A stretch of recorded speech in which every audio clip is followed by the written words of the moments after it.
Okay, so today we have packed many subjects for you. It's a 3-hour webinar, and it will have 2 parts with 1 break in the middle. So in part 1, we will introduce the feedback from the call for evidence that I have spoken about before, that opened before the first webinar and closed after, and also explain the ERA scenarios and the main steps of the main calculation steps of the ERA. This is just as a reminder. We hope that you're already familiar with this process. Then we will have people from our study team that will present, I would say, detailed and technical methodologies. The 2 first are on, well, actually, most of the methodologies are regarding the economic viability assessment. So the first methodology that we will present is the multi-year approach for the EVA and the price cap determination as a second. Then we will continue with a detailed explanation of how the central reference scenario named with capacity mechanism works. We will have the short break of 5 minutes. And in part 2, we will continue with additional descriptions of methodologies. So explicit DSR and expansion potentials. So that will be used in the EVA. And then flow-based market coupling and flow factor competition and curtailment sharing. We will, after each of these sessions, we will have a 10-minute questions and answers session focused on that specific topic. And we will end with a general Q&A of 15 minutes that to leave the opportunity to all of you to ask questions on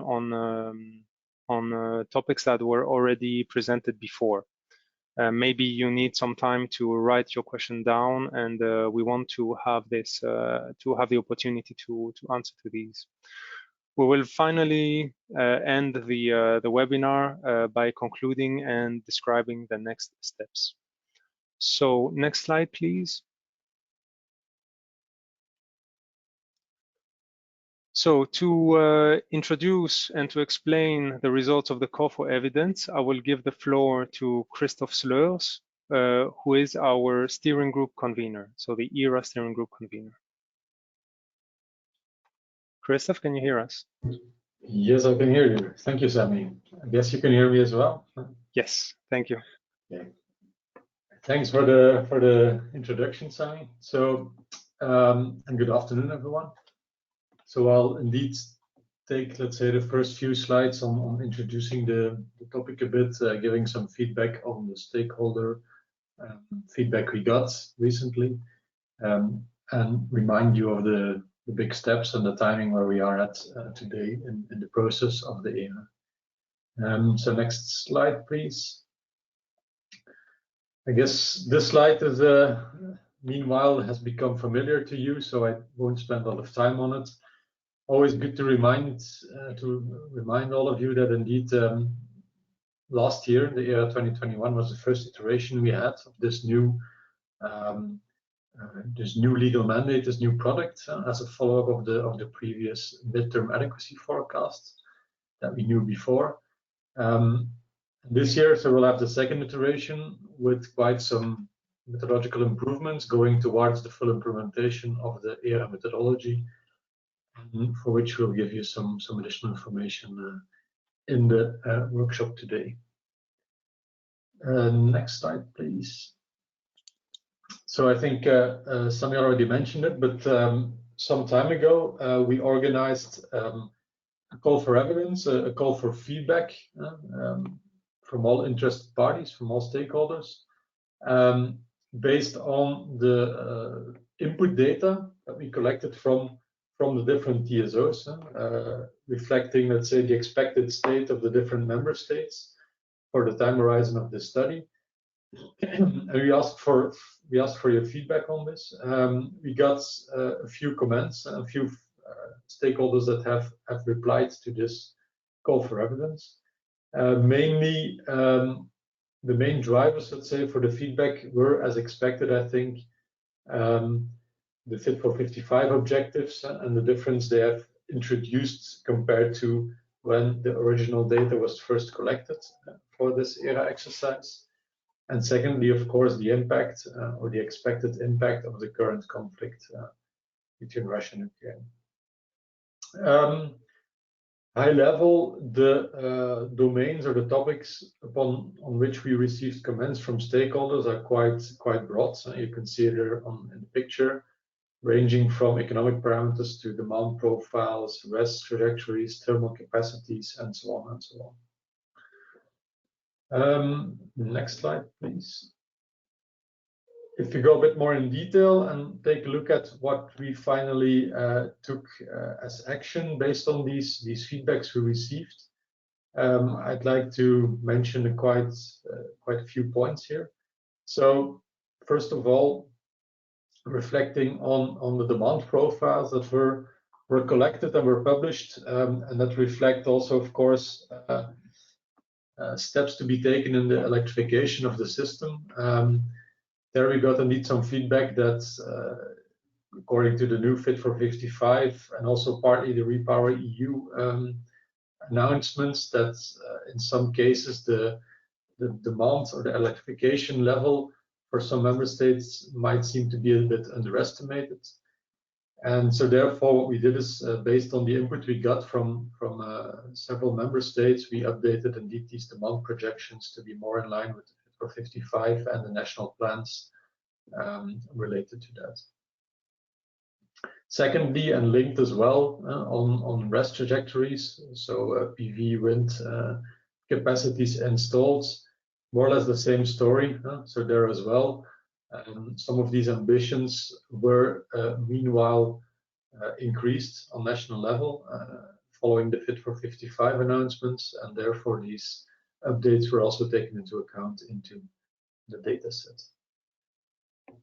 On the results of the let's say the impacts, I must say, of the Russia-Ukraine conflict, there we must admit that indeed in the central data sets, it's difficult to already take into account what we might expect as impact of this conflict. So here we will keep on using the best data available, with the small remark that indeed, following these events, the exchanges between Russia and Finland that can be counted upon were set to 0 for this analysis. Regarding thermal capacities, there as well, quite some announcements were made in the past months. Could be due to different reasons, but most of them also linked, I think, partly at least to this conflict, this geopolitical context we are in today, which resulted in indeed the coal projections in Germany that were updated by 2030, and nuclear phase-out intentions or plans in Belgium that were also updated compared to the previous data collections following national decisions. On climate data, it's a minor point, but there are some overestimations of wind capacity factors were identified by some stakeholders in specific regions, Ireland, Northern Ireland, which were finally fixed in the final data set to reflect indeed more realistic values. Next slide, please. Last but not least, I think last workshop we spent quite some time on explaining the economic parameters, the assumptions around economic parameters. Think of fuel prices, CO2 prices, capital costs for extending or building new capacities. We spent quite some time last webinar to present our, let's say, initial assumptions relating to this topic. During the webinar, but also in the feedback we got in this call for evidence, I think we can conclude that in the end, given of course the uncertainty that will still remain on these parameters, there was general agreement with the proposed values, with of course the remark that it would would and might be interesting to foresee sensitivities on fuel and CO2 prices to get an idea of the impact it would have on the results of the adequacy assessment. And so this is something we will indeed consider duly when the process evolves when we're further advanced in the simulation work, how we could and if we could take into account this this request. And then just very shortly, there were quite some other smaller updates. For example, identified mistakes, inconsistencies, smaller updates in thermal capacity or corrections in thermal capacity in different countries that were taken into account following this consultation step. So I think I would like to thank all of the people who indeed reacted and took this opportunity. Thank you for the feedback you provided, and I think in the end, indeed, we can say it led to a more accurate. I hope it has led to a more accurate data set to be used for our analysis. Next slide, please. And we go to the next. So this again, yeah, next one, please. Yeah, this again is kind of a reminder, repetition of something that was already explained before, but which I think is very and remains very important to have a good view on this, because it determines how the process and the simulation process is organized. So basically, the ERA is in the end a process with different steps and with different iterations in some of these steps. Today, we have finished the first step of the data collection, the public consultation on data, taking into account the feedback of this public consultation and adjusting the data to it. So this step has been finalized now, which means that now we can start the simulations, and we'll start with the first step being performing an economic viability assessment on the initial input data without accounting for capacity mechanisms that exist and are approved in some specific countries. Of course, capacity contracts that were already awarded, they will of course be taken into account already in this step. Only the potential conclusion of additional capacity contracts is here not taken into account yet. So we do an economic viability assessment to determine which new capacities would be viable in the market, which of course then will be added into the system, or on the other hand, which existing capacities that are present in the market today are at risk of indeed not being viable and at risk of being closed due to economic reasons and taken out of service and taken out of the system. Following this EVA step and after this adjustment of the installed capacities follows a detailed adequacy simulation, where we will calculate how the security of supply of the European system would look like in case there wouldn't be any capacity mechanisms in Europe. So taking into account, let's say, the energy-only market as such in Europe. And then as a last step, the scenario is adjusted at a second central scenario where we do take into account these capacity mechanisms that are already approved in some specific countries, which leads to indeed analyzing the adequacy situation of these countries. And if these countries are not adequate, then of course these capacity mechanisms will ensure that additional capacity will be added to these systems in order to achieve their reliability standards. This might need some iterative steps, and in the end, again, leading to an update of installed capacities, followed by the last adequacy step to recalculate the detailed adequacy indicators of the system. Next slide, please. A quick view on where we are in the process today. So today, as I've mentioned before, we reached a point where we have the final input data set. We already reach a point where we have the models for starting the simulations created.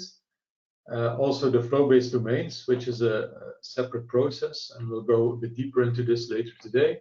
But these flow-based domains were also calculated, and now, so now we can start indeed with the real simulations.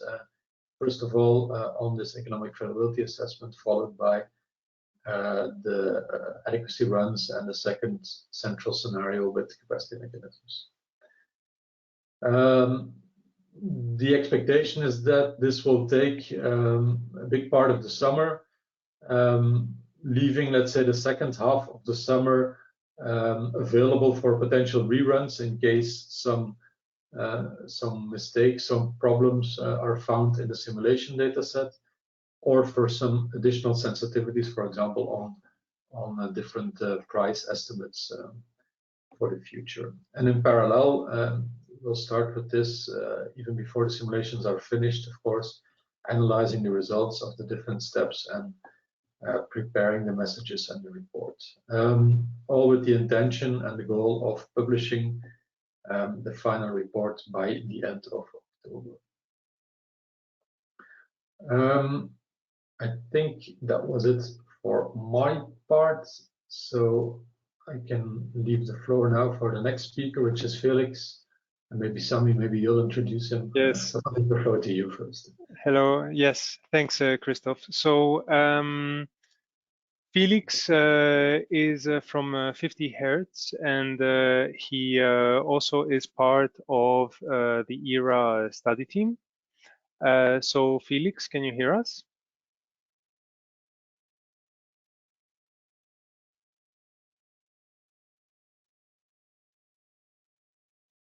So, hi, now. I was unmuted. Yeah, great. Yes. Thank you very much. I'm pretty sure we're going to have this with other people as well.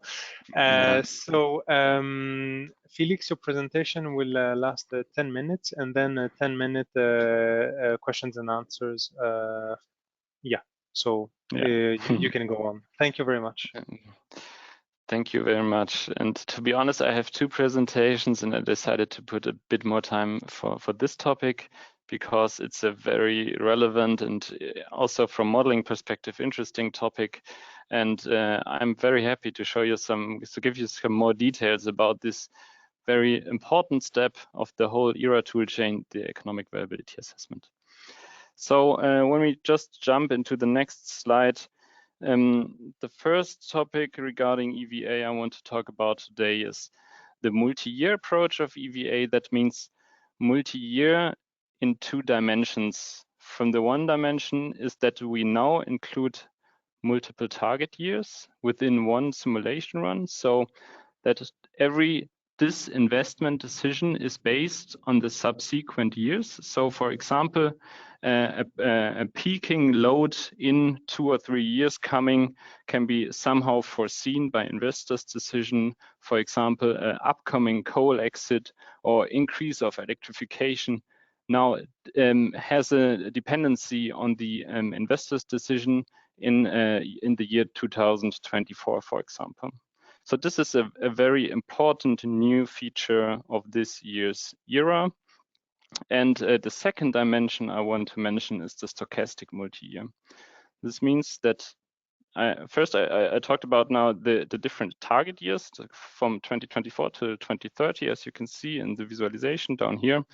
The second part is that now we include several climatic years simultaneously within one optimization run, within one investment decision. This means that an investment decision is not only based on one climatic year, it's based on more than one climatic years, which have the goal of representing all the climatic years that could occur from investors' perspective.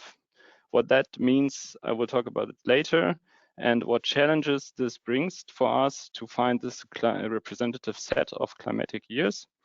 But first of all, a climatic year, I think this is from modeling perspective, this is quite clear what it is, but I want to give you some more details about that. Climatic year is like we work with 35 historic climatic years. This means in hourly resolution weather data from 1985 till 2016, I guess. I'm not quite sure, but 35 years. And this climate is called a climatic year. So as it is typical for these kind of adequacy Monte Carlo simulations, we do not only focus on one climatic condition, like one climatic year as it has happened. So we try to have the whole distribution of weather events that occur, which are very sensitive to the peak load, for example, and which is for security of supply reasons, of course, a very relevant parameter. So regarding EVA, to sum up, we do a pan-European generation portfolio optimization over a horizon that's new, and we use the total system cost minimization approach. In the methodology of ERA, there are two different approaches that can be followed. The one is the cost minus the revenue minus cost approach, based on an economic dispatch without an integrated expansion planning.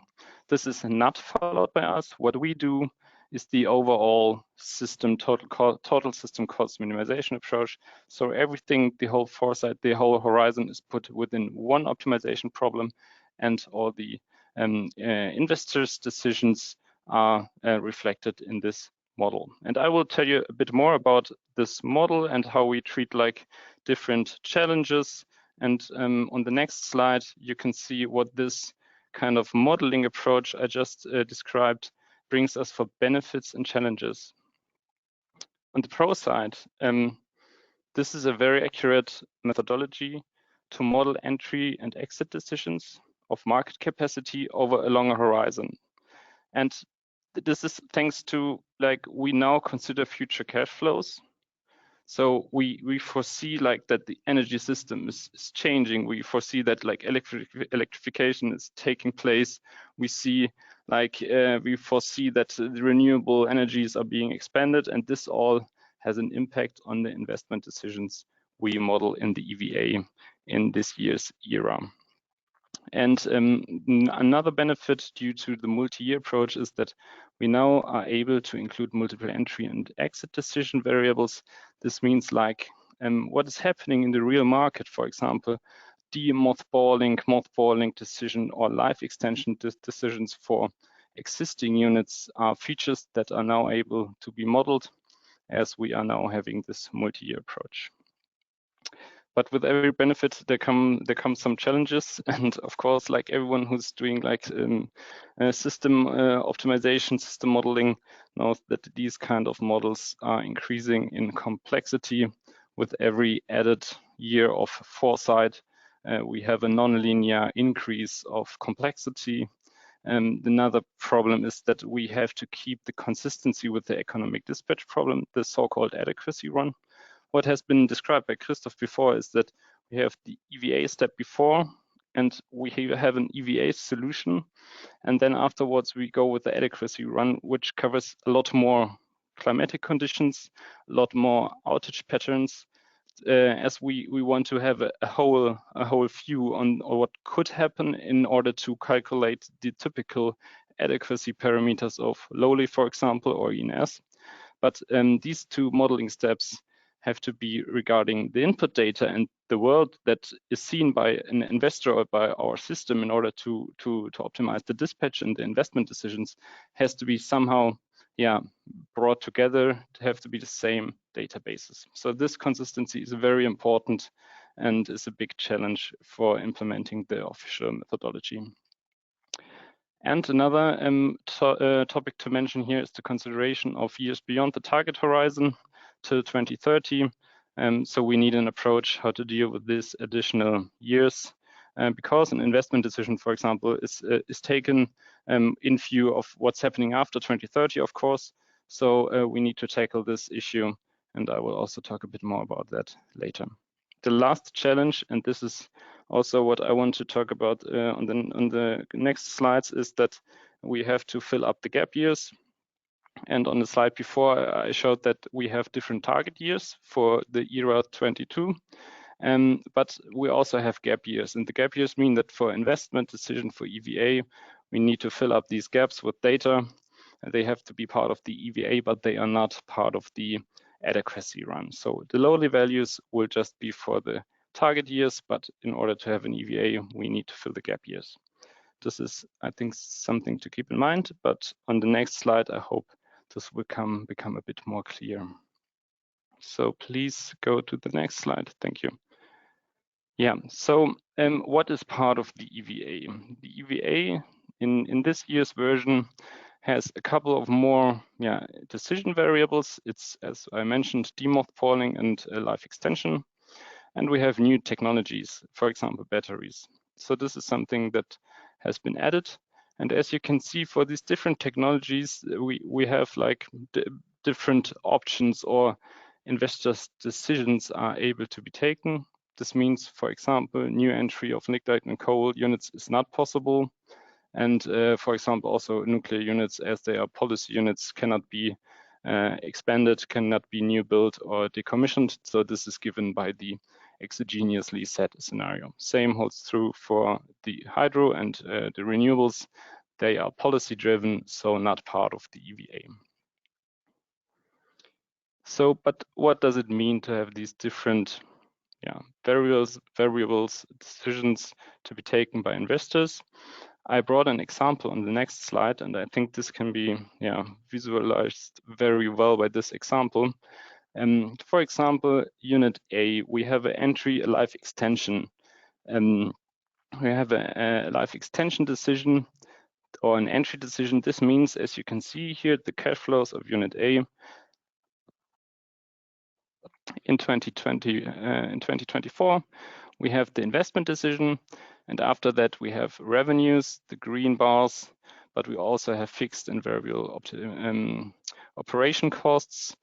But in sum, this is like is a positive value, so this is a viable investment. And this kind of cash flows are now represented in our modeling, like different cash flows in the following years. Another investment decision could be for Unit B, for example, mothballing of an existing unit. This unit exists in 2024, is then mothballed in 2025. So we have some CapEx costs for mothballing. In the following years, the fixed operation and maintenance costs are being reduced as this unit is mothballed, but we also have no variable costs and of course no revenues. And then in 2029, the whole energy system has changed. We do have another market situation, and therefore it's viable to demothball the unit. It comes back to the market, gets some revenues, and so on. So this is like a typical mothballing, demothballing decision, which is now part of the EVA. Unit C is here shown as an exit decision.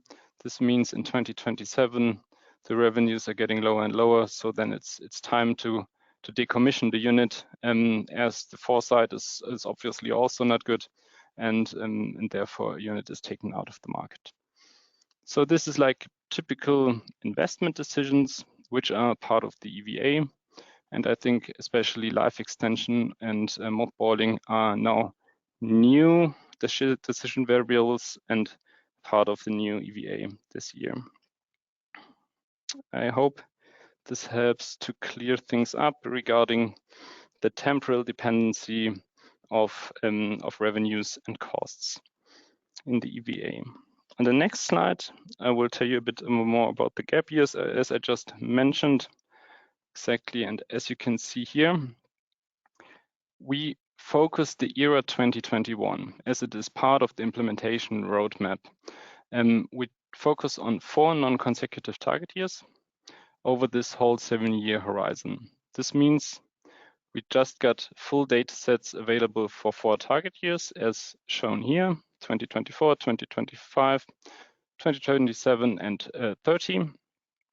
And the years beyond are taken into account, as 2030 just repeats over and over again regarding the cash flows. And for the gap years, we decided to go with the kind of a filling to to interpolate the data with different methodologies. One, as I mentioned, the green dots is interpolation.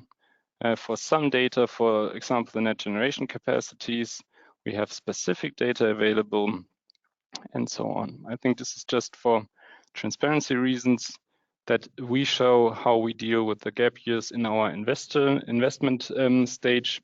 But as I mentioned, the target years are important for the adequacy runs, so there will no lowly or ENS values for 2026 in the end, as this is a gap year and only relevant for the EVA.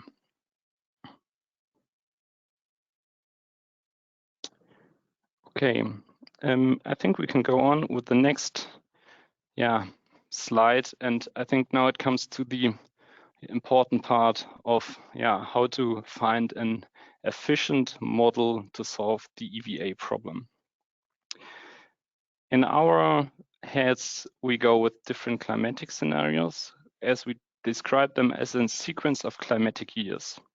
For example, climatic scenario X is shown here as a sequence of one climatic year followed by the same one. So AAA, for example, this is the climatic year 2009, and it's repeated over the whole horizon till 2030.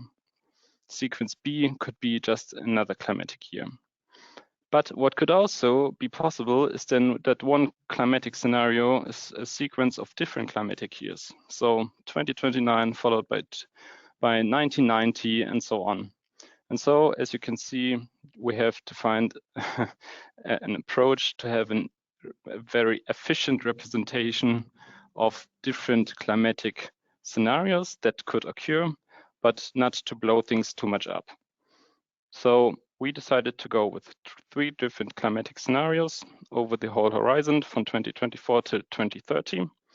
And the big challenge is that we have to somehow reduce or to tackle the long runtime of the computational time we face, as this is a very complex optimization problem. And therefore we have 2 options. One is the temporal decomposition, and the other one, as I already got into it, it's a reduction of climatic scenarios. So clustering of climatic years, finding good representative climatic years in order to not need to calculate 35 different climatic years or even sequences of different climatic years, which would lead to a very, very long computational runtime. So on the next slide, I want to show you how to tackle the first point, its temporal decomposition. The complex global optimization problem is with the rolling horizon approach decomposed in multiple subproblems. So we want to gain efficiency in regard of computational runtime in order to decompose our whole horizon into different subsets and different subproblems. And depending on the problem, and this is something we are dealing with at the moment, we are now putting the whole 7-year horizon into different subproblems. And it is thinkable of doing 3 steps of 3 years horizon as shown here as on the second option. And until we just go with like every year is 1 step followed by the other. This is the option on the right-hand side. But the option quite on the right-hand side, of course, is like there's no information exchange from one year to the other. So there's no foresight basically. So we lost the whole approach of multi-year in this case. So we do not go with this option. But at the moment, we are trying to implement a 3-step of 3 years horizon with 1 year overlap. So this is a quite good representation of this complete 7-year horizon, which is just like a too large optimization problem, but with a very efficient representation of the foresight. And rolling horizon approach is quite common for these kind of problems. So I guess everyone who's dealing with energy system modeling knows quite well this kind of approach. So I think now we switch to the next slide.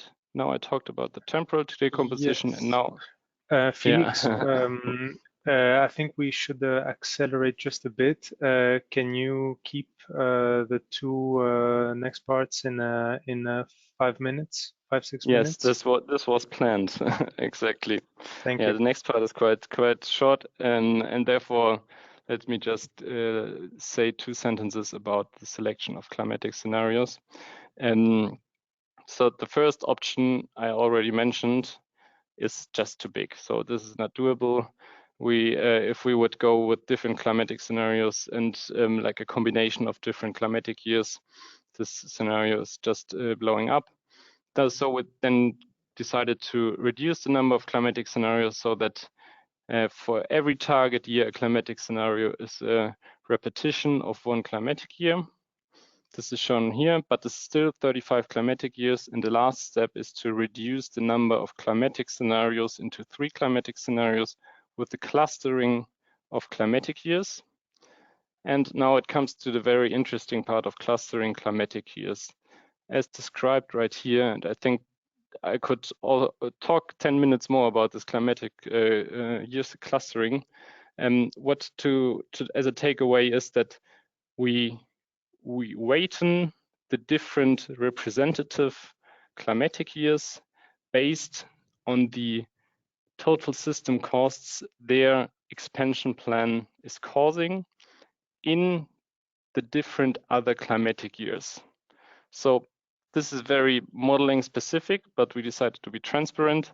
This is the approach of how we cluster climatic scenarios. I think it's quite shortly described here, but if you need any more details, just contact us or we will answer the questions in Slido if you have any afterwards. So yes, I want to close this part, this first part. I know it was a bit longer, but I'm very happy to answer your questions. Okay. Thank you very much, Felix. You still have another section following, but let's take 5 minutes then for answering questions. So there is a question here asked about which modeling language we use.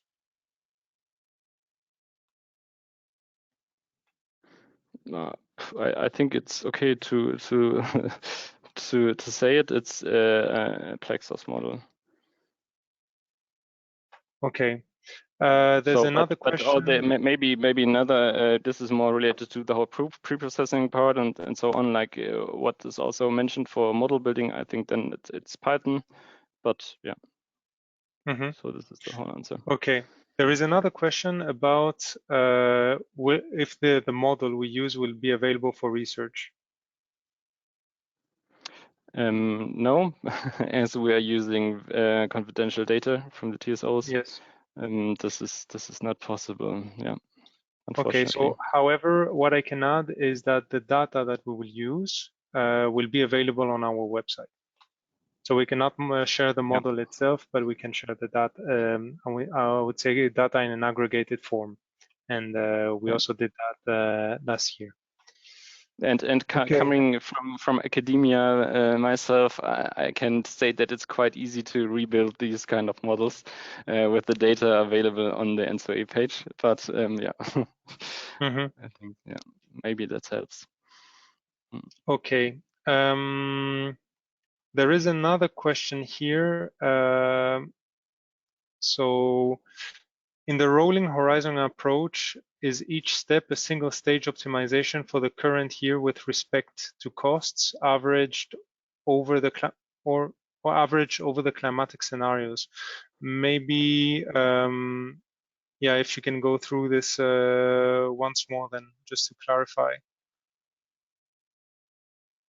Okay, I just have to read the question again. So yeah, it's not averaged over the climatic scenarios. The climatic scenarios are being weighted. So there is a weighting dependent on the number of clustered climatic scenarios. So I think this is very important. If we find one climatic scenario that is representative for like 10 or 15, so much more as we have in total of the climatic years, this climatic scenario is weighted with higher costs. I think this is one answer. So, but yeah, in the end, it's in, and I also I think in the first slide, it's in a full optimization run. So this is not subsequently solved. This is like, okay, yeah, we have this rolling horizon approach, but within one step, the optimizer sees like the whole, every climatic year, every climate situation that is put in the model, and also the full horizon of 3 target years for the second approach right here, for example. Okay. I think we should go to the next section of the presentation. Sure. So this will be about price caps. Thank you, Felix, again. Yeah, thank you. So the one part was foresight and multi-year. Now we go with another very critical and important part of the EVA, which is price caps. We've seen in last year's EVA that a lot of revenues for the marginal, for the last new build or last decommissioned unit is very much dependent on scarcity revenues. Scarcity revenues are revenues you get in these hours where you are at price cap level. So the decision on the level of price cap in the end has a big impact on our overall lowly values and also on our adequacy situation. That's the reason why we decided that it's important to have a very real-world, realistic representation of price cap evolution. Why price cap evolution? First, I want to show you on the next slide what this price cap evolution means. In our day-ahead market at the moment, we do have a price cap of 3,000 euros. It's better to say we had. Like when there was this peaking event a couple of weeks ago in France, we've seen a price of 2,900, I guess it was like 80 euros per megawatt hour. And after that, according to regulation, the price cap is increased by 1,000 euro. So from investors' perspective, it's very relevant if future scarcity events will face a price cap of 4,000 or 3,000 euro. And yeah, when we assume that in future we will more often, or we will, in some years, we will still face these kind of price spikes, we will see an evolution of the price cap.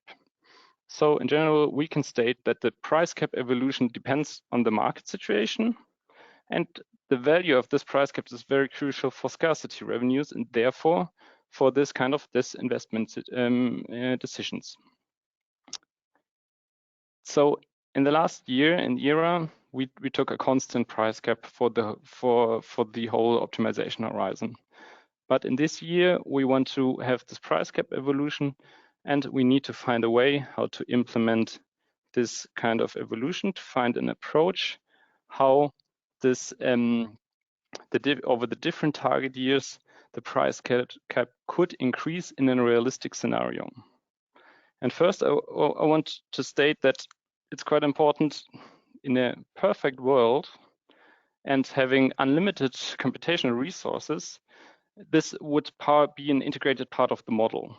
So every time the price cap is being reached with 5 weeks in between, the price cap is being increased. But this is like from our state-of-the-art solvers, it's just not possible to integrate in the model. So therefore, we need to find an assumption how to calculate in a pre-processing step a price cap evolution, like a profile over the different target years, which is then fed in the model of the EVA run. And I will now tell you how we decide to find this price cap profile over the different target years. And on the next slide, this is described how we go with this problem. It's a pre-processing step of the EVA simulation run. As I mentioned, we decide to take the system configuration of 2025, but then we decide to simulate this system configuration over 8 consecutive climate years. We start in 2023 with a starting value of 4,000 euro based on the price spike we've seen a couple of weeks ago. And then we increase this value every time we find that we see in our economic dispatch run that a price spike is above the threshold of 60% of the price cap. So this means we get a couple of sequences of increasing price caps. We calculate an average, and this average is our evolution of the price cap for the EVA.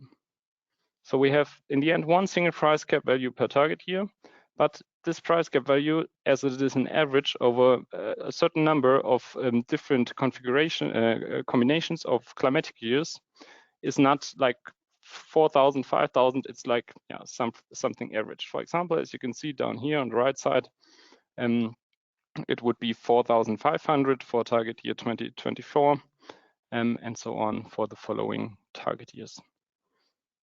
I think this what is the key message? We want to have something better than just having one constant value, something realistic. We need to do this in a pre-processing step, as this cannot be part of the EVA. And I think that this kind of approach comes very close to what we would expect as a realistic increase of price cap over the different years. And this is taken for the EVA as an exogenous assumption for the different target years. So on the next slide, I have a summary for this approach. Yeah, thanks. And as I mentioned, the importance, I think, is quite clear. Yeah, it has a large impact on the calculation of revenues. The direct modeling is just, it's very challenging. We talked to all our experts, and just to include this in a multi-year stochastic EVA model is just simply not possible. So we decided to go with this solution presented. The computational complexity is managed by this pre-processing approach, and as we're just like do like 1 year calculations with a fixed price cap, and then we just post-process the number of price spike events, and we have in the end a representative set of price cap values for the different target years.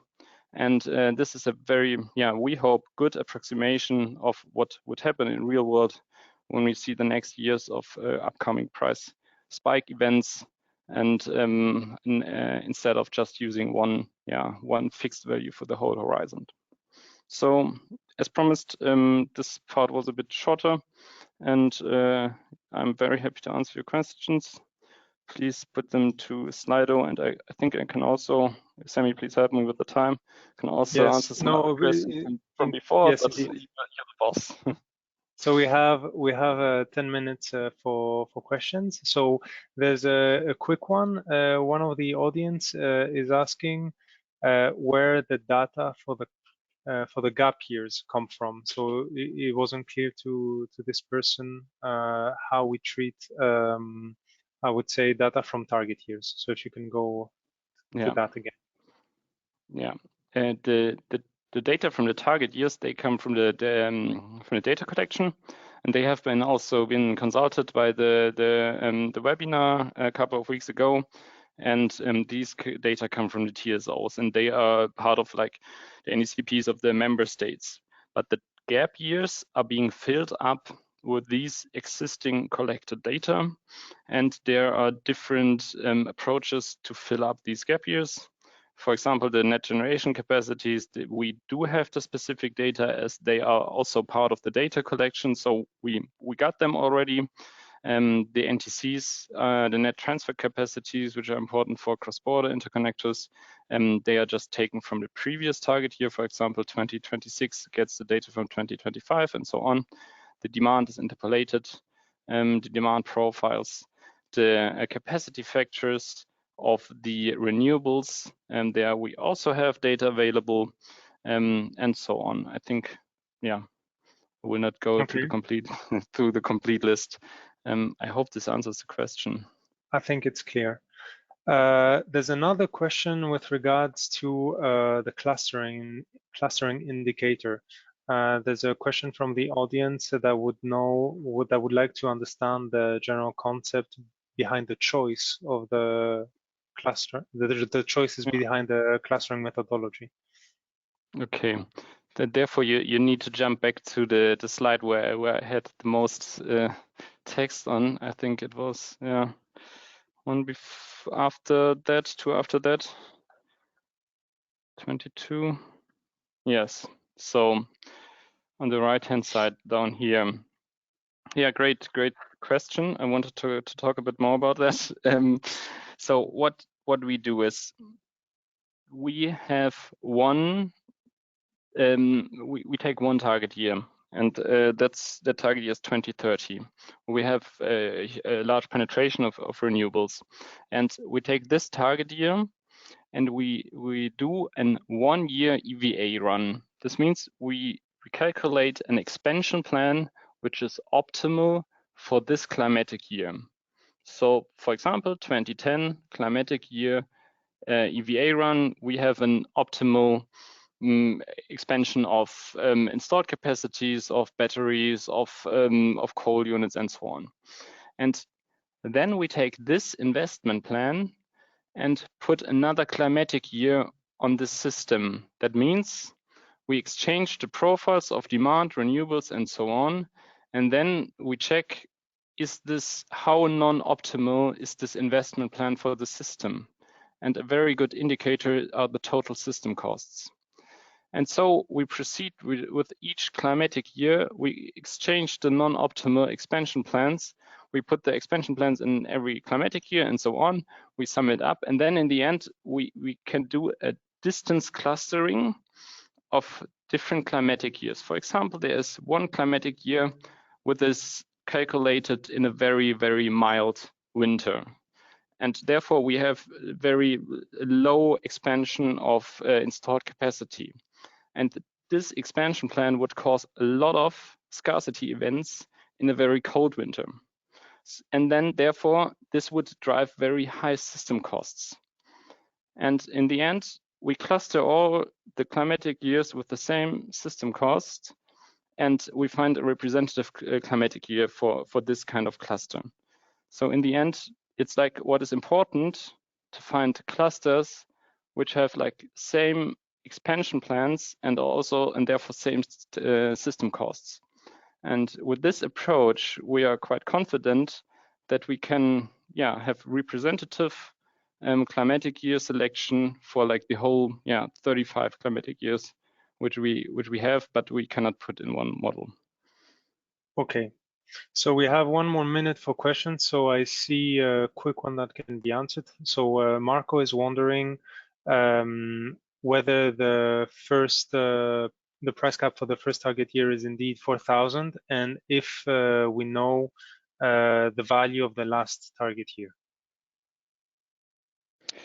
Yeah, exactly. So this is something that is part of the simulation. So this is ongoing. We do not know yet the value of the last target year.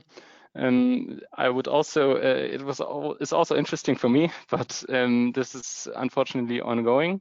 And the value for the first target year for 2023, we start with 2023, is 4,000, as we assume this assumption that within this year there will not be another price peaking event. Yeah, that's an assumption. But as we had it like 4 weeks ago, there was this one event, so therefore it's definitely not 3,000 anymore. So it's 4,000. Okay, so we will have to move on to the next section, but do not worry. Your questions are being recorded, collected, and they will either be answered in the last Q&A session or answered in written form following the webinar. So let's go to the next slide. So the next section is about a better description, I would say, of the central reference scenario with capacity mechanism. It will be presented by my colleague Octave Pain from the ENTSO-E team. Thank you, Sami. Thank you, Octave. Good afternoon, everybody. So yes, in this section, I will discuss the capacity adaptation for the scenario with CM. which is, so you can go to the next slide, which is the last step. So as it was introduced at the beginning of the presentation, after doing the first CVA step, we have the first investment decision. But this investment decision can bring some issues, because for some countries, we will have some issues meeting the reliability standards.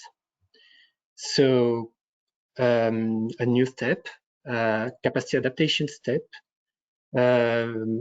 is done to define where additional capacity is needed to meet the reliability standards. So in the next slide, I can go more in details about this overall process.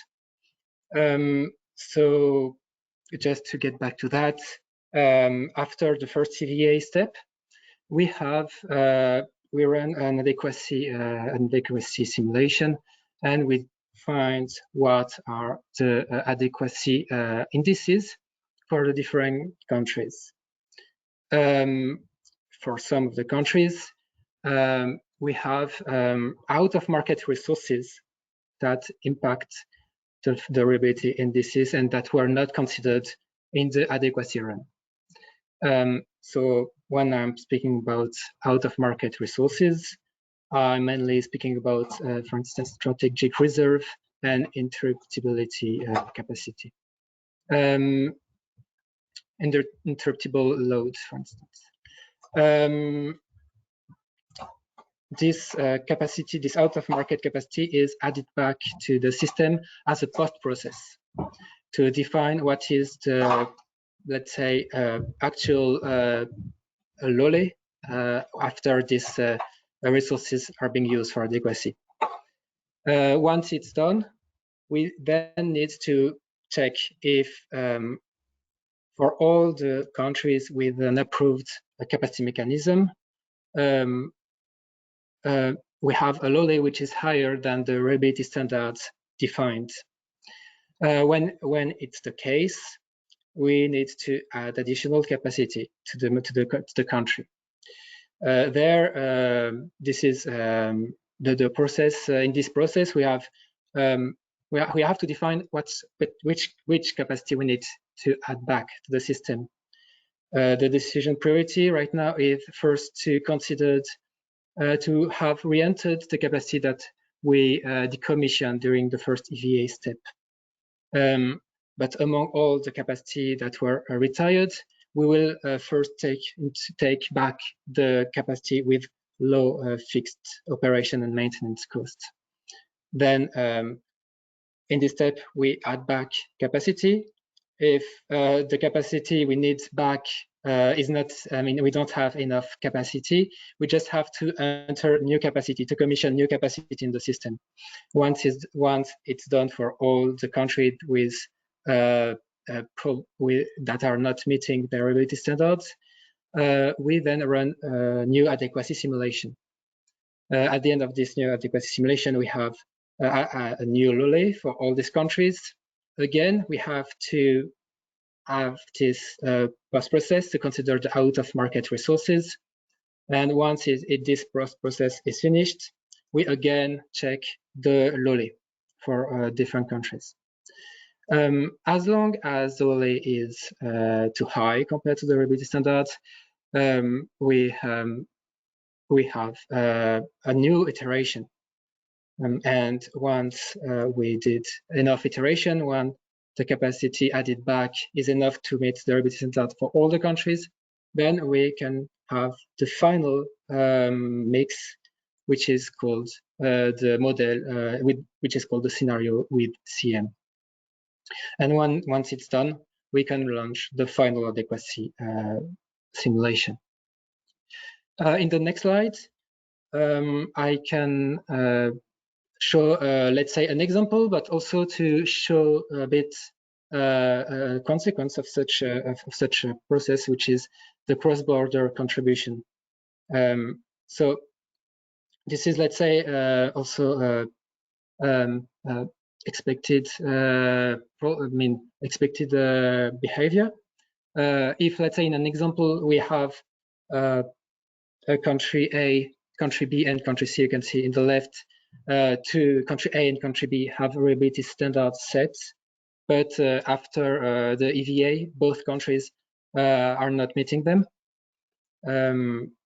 because for country A, it's the LOLA is 10 hours, while reliability standard is 5 hours, or for country B, LOLA is 6 hours, and the reliability standard is 5 hours. Then we have to go in this process I explained. First iteration, let's say we put back in the system 500 megawatts in country A and 200 megawatts in country B. We then run a negative simulation, and then we have a new LOLA. In this iteration, we can see that it's still not enough for country A to reach its reliability standards because it's 7 hours of LOLA. So a second iteration is needed. We put back capacity. We add additional capacity in country A, and again, the reliability standard is not met in country A. But we can see that this additional capacity in country A has reduced the LOLA in country B. This is so the cross-border contribution of this additional capacity. There is one goal, one important goal also in this process is, of course, to let's say meet the reliability standards, but find the optimal capacity to put in the system. So in this iteration too, we can remove some of the additional capacity we added in the country B in the iteration 1, and still the country B will reach its reliability standards. So this is what we do. And in the right, you have the third iteration, where at the end we have only an additional 100 megawatt capacity in country B, and country B is meeting its reliability standards. And country A with an additional capacity of 750 megawatts is reaching as well its reliability standards. And as a side effect, again, we can see that the country C also have a lower LOLA at the end, even though the capacity didn't change in this country. So that's I hope that's explained pretty much the process. So it's an iterative process, and at the end the goal is for all the countries that are not meeting the reliability standards to meet them, but not going below, let's say, not adding too much capacity. I think for this part, that was pretty much all I wanted to present. Happy to answer the questions. Yes, thank you very much, Octave. And indeed, there are a few questions. So Vitek is asking whether the capacity adaptations phase is done simultaneously with the EVA phase, or are they separate? So this is a separate process. After the EVA, indeed, in the EVA, we assess the viability of the unit. But in this process, this is an additional process which is not done, let's say, within an optimization as the EVA is done. So after the EVA, we have the scenario without CM, and at this stage, we have an adequacy run, but this is an additional capacity to this scenario. Yeah. Yes, indeed. So I think in a nutshell, the EVA step is in a different scenario preceding the with CM, namely the without CM. We have a few other questions as well.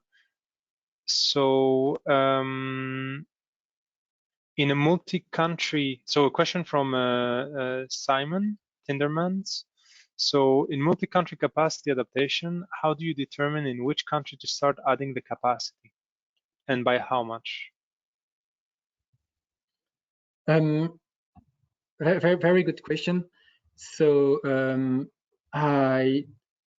one important point that we take into that we consider to add capacity is both indeed the LOLE of this country, but also the energy not served during the adequacy step. Let's say in the first iteration, we will add capacities in most of the countries that are not meeting the reliability standards, and the amount of capacity, the share of the capacity will depend on both the LOLE and the energy non-served of this country. And then in the different iteration, depending on how the adequacy indices are changed with the additional capacity, there the change can be more done on more specific countries. So yeah. Okay.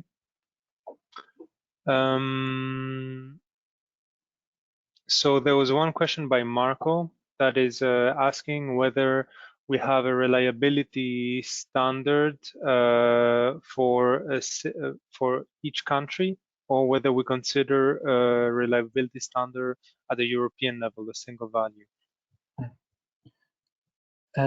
For this question, so for the countries where we consider reliability standards, these are the countries with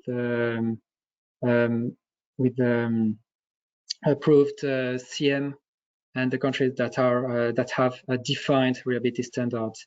This is not the case for all the countries of Europe. So in this scenario, and this is also what was shown in the example before, we are not considering reliability standards to meet for every country, only for those with RS defined. Yes. There's a linked question about, link to a question just before that is asking how the capacity adaptation process fits with the rolling horizon of the EVA. But I'm gonna quickly remind that we just explained that these two processes are separate. First, we have the EVA stage and then the capacity adaptation stage in two different scenarios. So they are sequential.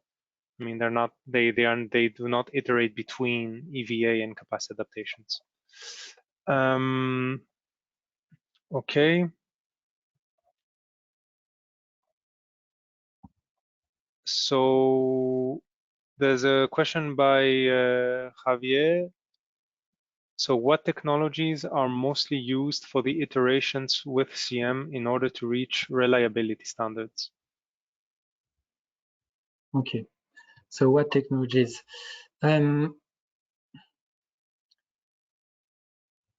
So this is a process we are going to do. So it's not obvious to me to know in advance what technologies that will be. That will be pretty much country specific, depending. So the first thing that we do in this process when we want to add additional capacity is to add the capacity with the lower fixed cost. And depending on the countries, that won't be every time the same technology. There is no general answer to that. That can vary a lot depending on the country we're considering. Mm-hmm. Yes, although one related topic is about the table that Felix presented about the decision variables for given technologies. So we know, for example, that we won't have hydro. Yes. Okay. Yeah. Maybe I didn't take the good scope for this question. So maybe just going again on that. For the re-entry of the units, this is indeed we are discussing only of thermal units, and for the and when the re-entry is not enough to meet the reliability standards and we need a new capacity, there we keep the same scope as EVA. So only gas units can be commissioned as new units in the system. Okay. Thank you, Octave. I think for now we can close the questions and answers for this session. I invite you all to take a 5-minute break.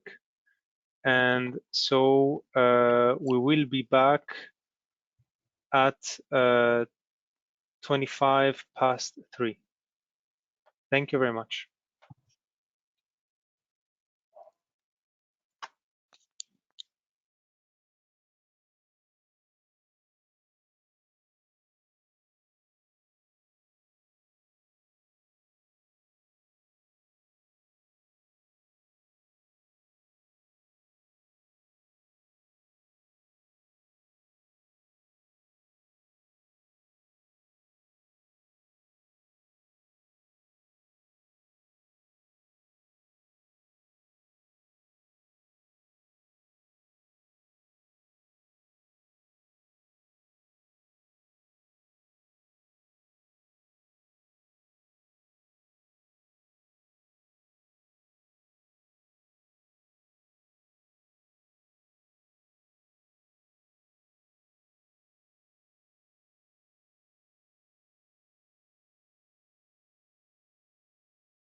Okay.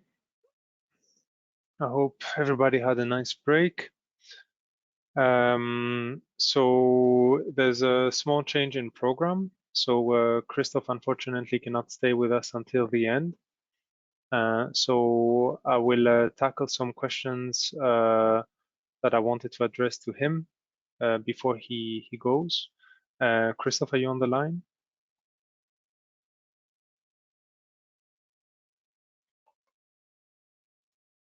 Yes, but it took me some time to find the mute button.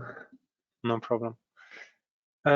So there is a first question that has been in the Slido for some time regarding price caps. So the person that asked the question wonders about revenues from the intraday market, in which the price cap is at 10K. So how do we treat the intraday markets? Yeah, that's of course a good question, but I think we did some analysis and we checked this a bit, and to our knowledge, by far, indeed, the most capacity is being traded on the day ahead or even earlier, so the long-term time horizons. So indeed, that's an assumption we take that volume-wise, the impact of intraday trades is quite limited, and therefore the impact on the business case of capacities in general might also be limited. But indeed, it's correct that there is some capacity, at least, is being traded on intraday, which might have indeed higher prices in some cases or lower prices in other cases than the day ahead market. That's correct. Yeah. Okay. Marco asks a question regarding administrative pricing and what its effect could be. So his concern is that there is, if I understand well, potential loss of trust in the market revenues arising from low price caps. Yeah, I'm not sure if I understand the question exactly, but if he speaks about administrative prices that are these days being considered in some countries, as is mentioned in this question, I assume this is mainly about discussions today on potential mechanisms to limit the high energy prices that we see today. But from our side, we do not plan to take this into account, as this, of course, is very difficult to foresee, to quantify, and to assess whether or not this will become reality.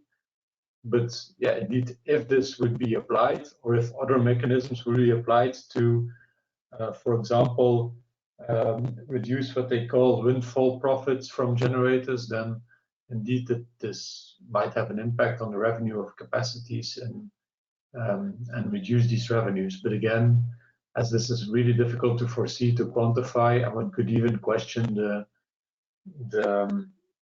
desirability of such actions, we do not plan to take this into account in our assessments for the moment.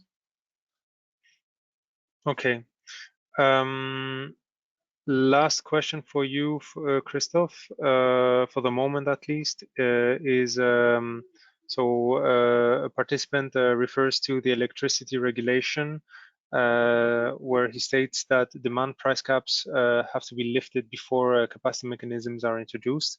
So he's arguing whether a scenario with a much higher vol, for example, 15K, that was used in the last era, is not a more relevant scenario to have. What do you think about this? To my knowledge, the electricity regulation indeed describes technical bidding limits in the market and how they should be treated. I think there's a specific article on this. And it also states indeed how the NEMOs should treat those. In the end, what our intention is, as was explained, I think, by the previous speaker in the slides, that we intend to try to reflect these rules that are applied in the market today as accurately as possible in our simulations to get indeed the most realistic results. And we think that doing this through the method that has been explained today, that this will lead to the most realistic results. Okay. Yeah. I suppose a follow-up question from Christos regarding price cap as well. So very linked to what you just explained is how is our approach consistent with the electricity regulation and the ERA methodology? Is it linked to the last? Sorry, but I don't see the questions. Is it linked to the last question? Yeah, it's regarding price caps. First to Article 10, indeed.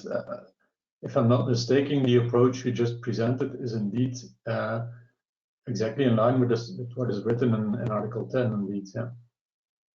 Okay. And I don't. He also refers to Article 7, 8, but I have to look it up which article that is exactly. Yes. Okay. So we will answer that question in written with more details. Okay. Yeah. So thank you, Christoph. I think it's time to move on with the next presentation. Octave will come back magically on the screen.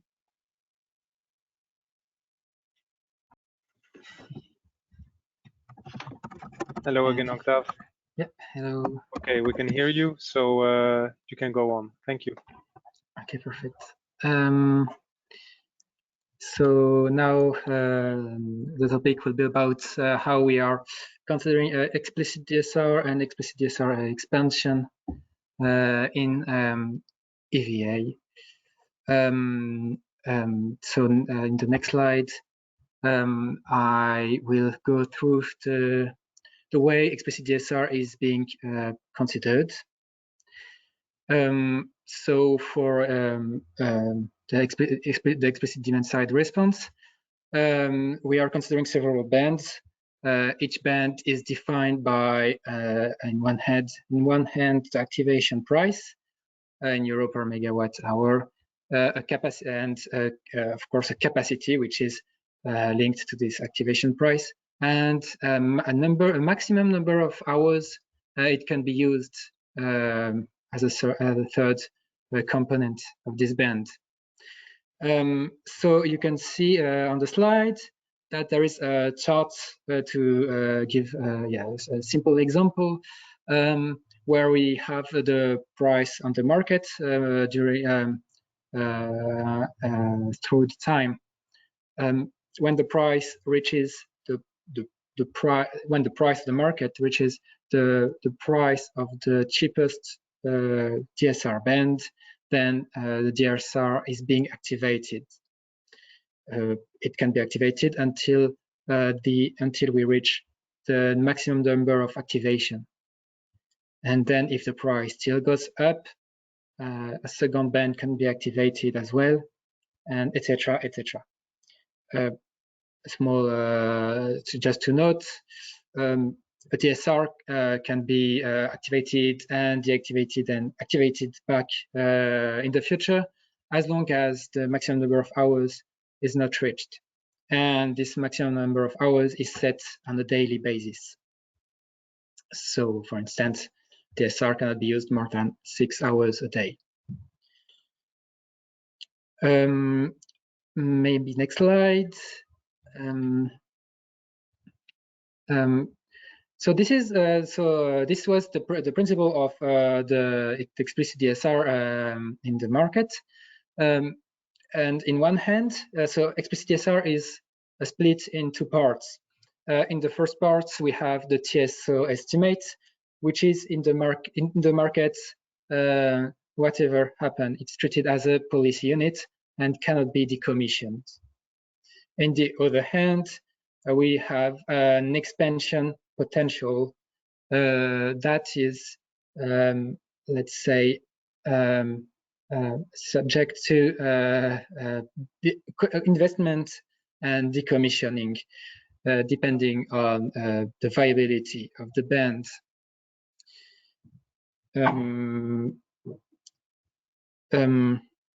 The thing is, of course, for this second part in yellow on the chart, we have to use realistic techno-economics values, such as the capex and fixed cost that we don't need to consider for the TSO estimates.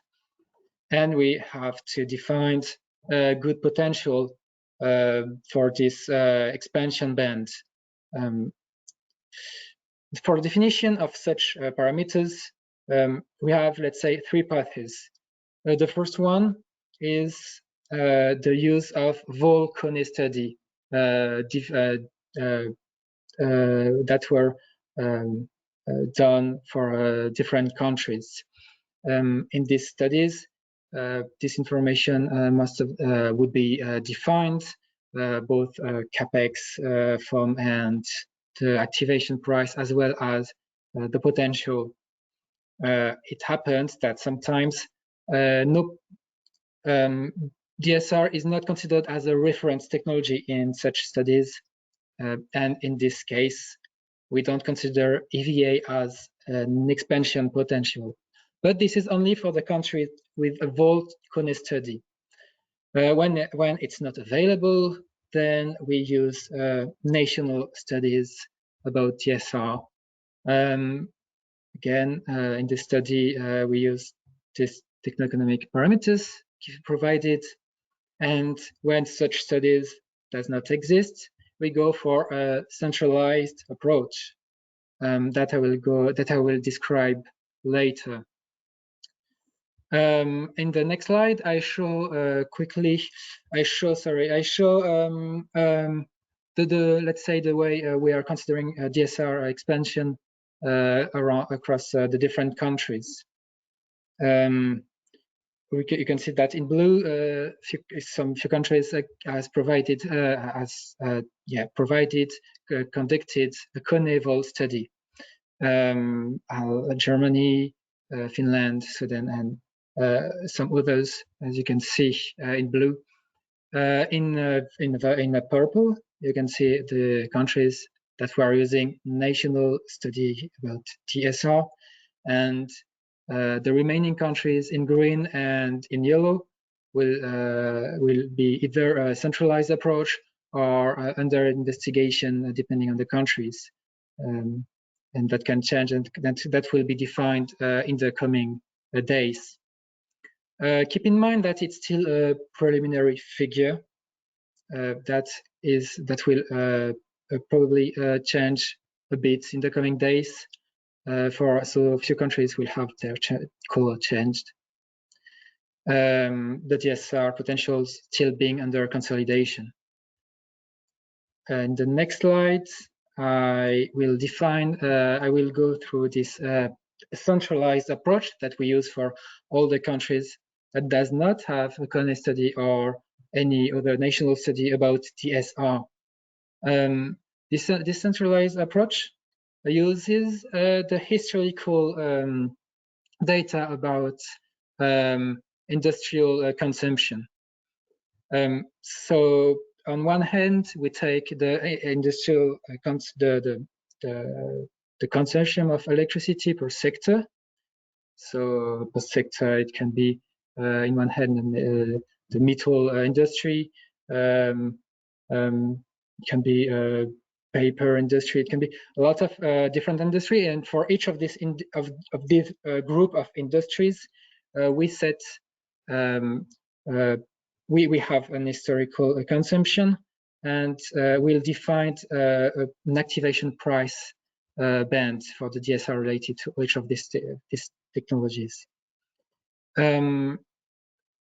After having found this historical consumption data from mainly Eurostat, we also have to make some assumptions about the operation hours per sector in hours per year, and based on that we have the equivalent sectoral baseload in megawatts, and then among this baseload we have to define what is the part which is flexible, which can be used as being for DSR.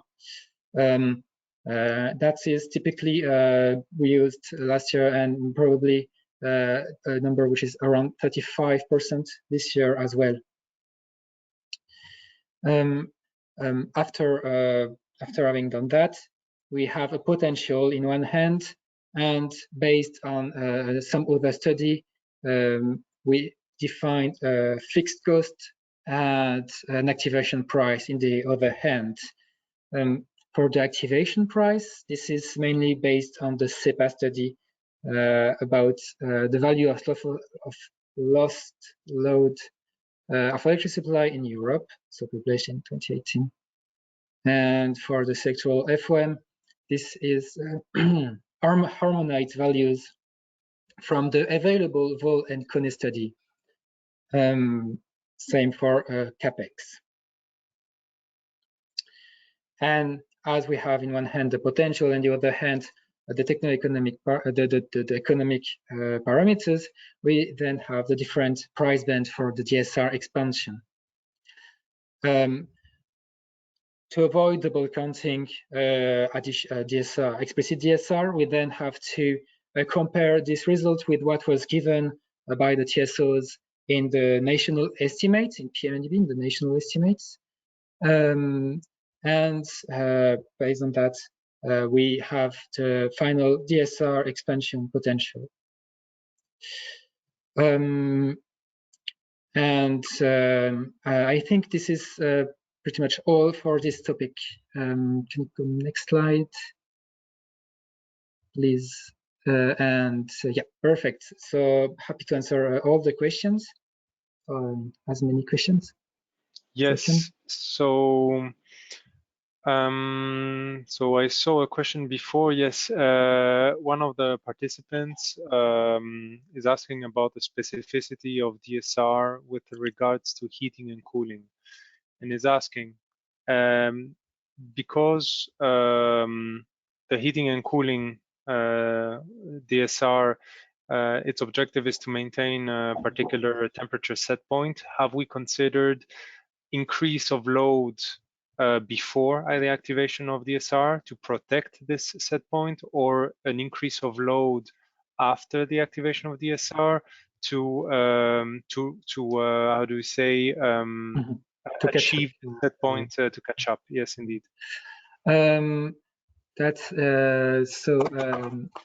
this is a very, and indeed that happens for lots of kind of DSR. This is for in the case of explicit DSR, we are not considering let's say the conservation of the total energy used by the industry.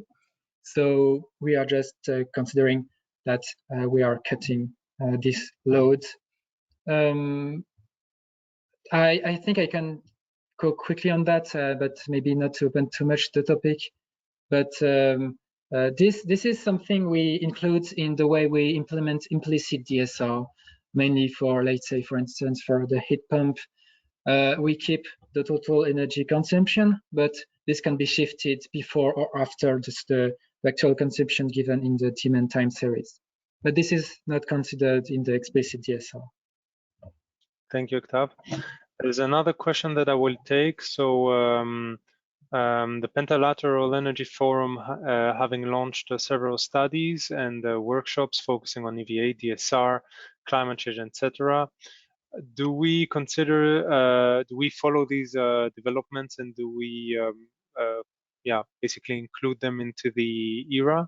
So at a certain extent, yes, because we are in frequent, I would say, discussions with the Pentalateral Forum, and we also follow the workshops. So these discussions we follow very closely, and some elements, yes, will be included, are included. Okay.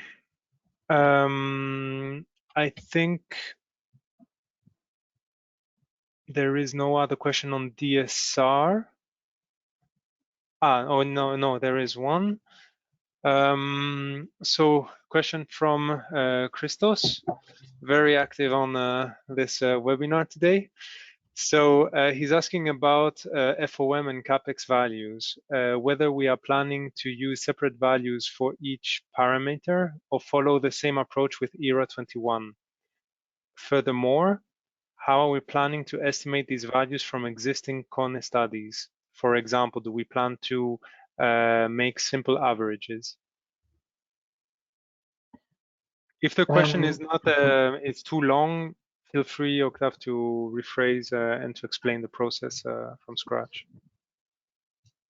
So, yeah, about So for the country that have Kone and Vol studies, we indeed use the exact capex and cost given in these studies. For the other countries, for the countries with a national study, I think it would depend whether this information are provided or not, because depending on the studies, this is not something which is every given provided on a consistent way. And for the country without any studies, that would be just a uniform value, or if I'm not wrong, and about how to compute this information based on the Con and Vol studies. This is something that is still we are still in the process. Probably that will be something pretty close to either the mean or the median of the different values provided by the Con and Vol studies, but I cannot give a final answer on that. Okay. We have a question from Iliseto. So he asks, why do we simulate DSR as a multi-band generator rather than as reduced demand?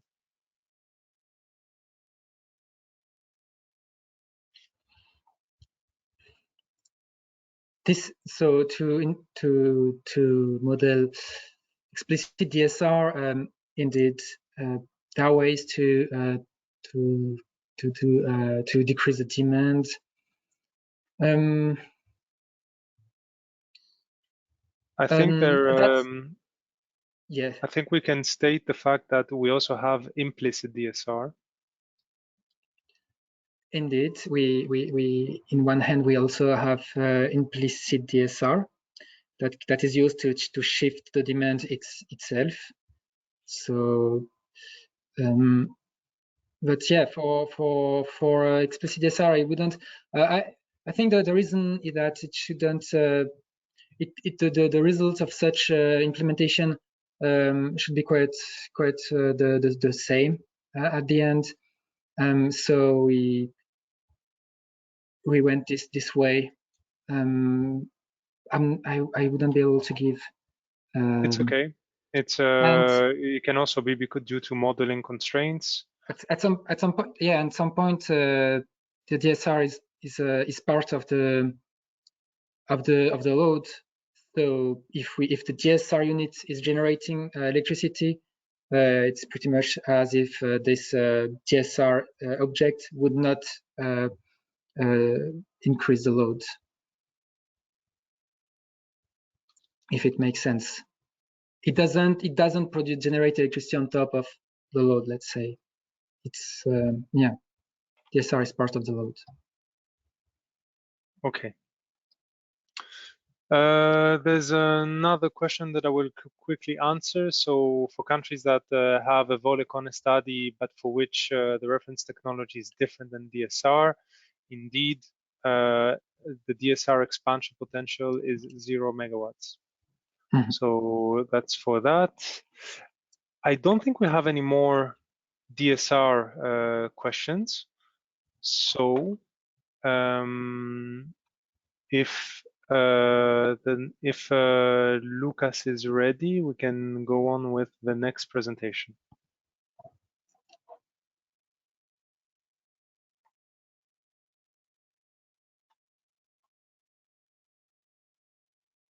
Okay, while Lucas is preparing himself, we can go through other questions. Mm-hmm. So let's see.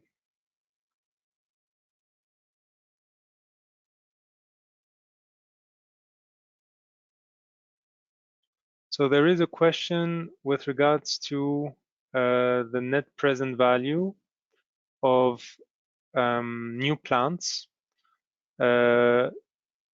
can we confirm that the net present value of plants, the new plants entering the system after the EVA is equal to 0? I think this is a question mostly for Felix. Yes, we can confirm this. So exactly the sum over the revenues equals the costs in this. It's an equilibrium model. So exactly we can confirm this. Yeah, it sums up to 0. So in this case, it's a viable investment. Okay.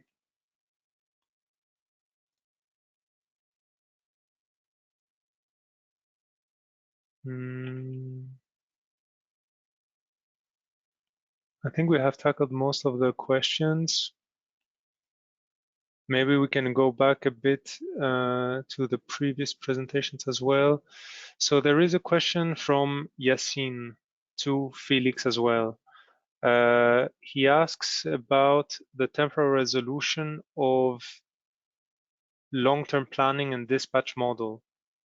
Are the adequacy criterion endogenous? To be honest, I don't fully understand this question. Felix, yeah, from my interpretation,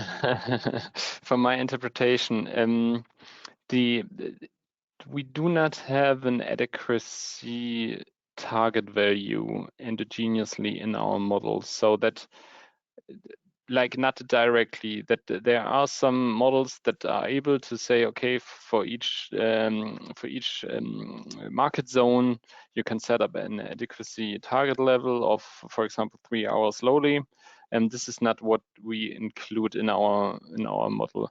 But as far as I understand, like, the temporal resolution question is like, are we also simulating our tools on hourly basis in both cases for the adequacy and for the EVA step? The answer is no. We run the EVA step at the moment with 18 blocks per day. So this is a feature where, like, a couple of hours, which are not very driving the investment decisions, are being by the model aggregated.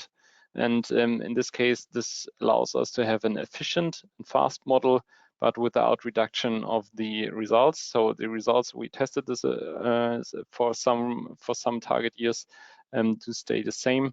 So I guess these are the 2 dimensions of the questions as far as I interpret it. Thank you. There's another question.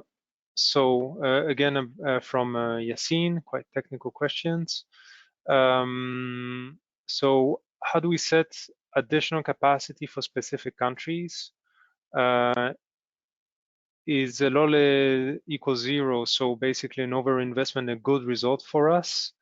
And is the feedback, so the whole CM process, I would say, which relates to Octave's part, but maybe Felix, you can also answer, is it applied country by country or at the European level? Or I think this is mostly a question for Octave. Yeah. I think I mixed it up. I think the first part, like over-dimensioning, could happen. Of course, if it's we're in an European system, so it could be viable for economic reasons to put in some countries higher capacities, which can be read as over-dimensioning, and therefore letting, like, not that good connected market areas not that like with that much capacity. I think this can happen. This is like part of the overall optimization. So yeah, for this part I can say yes, this could occur. But for the other part with the capacity market, maybe Octave, you can jump in. Yeah, sure. Can you just rephrase the question? Yes, the question is whether the capacity mechanism, the capacity adaptations process, is it applied country by country or European level? this is applied. So this is in, let's say the short question would be European level, because we do an addition of capacity on each of the different states that are not reaching their reliability standards, but as it has cross-border impacts, we cannot consider individually each of the different countries. We have to launch an adequacy simulation over all the Europe after each iteration, at the end of each iteration. Yes. And if I may add, after each iteration, we will check the reliability standards of each country and add capacity to each country that doesn't respect its reliability standard. Thank you, Octave. Thank you, Felix. I think it's time to move on to the next presentation.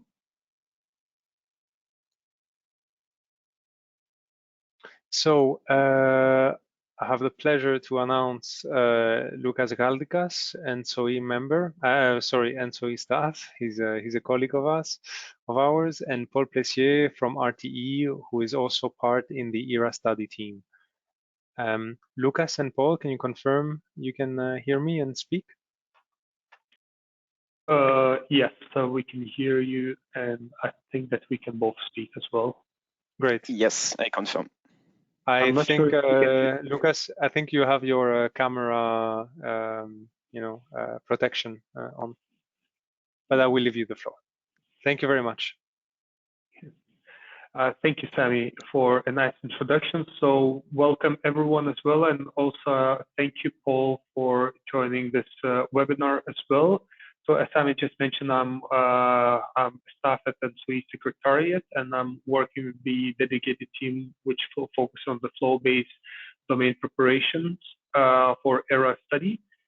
And today I will begin shortly with a short introduction to the topic, and Paul will focus more on the more detailed technical questions during this presentation.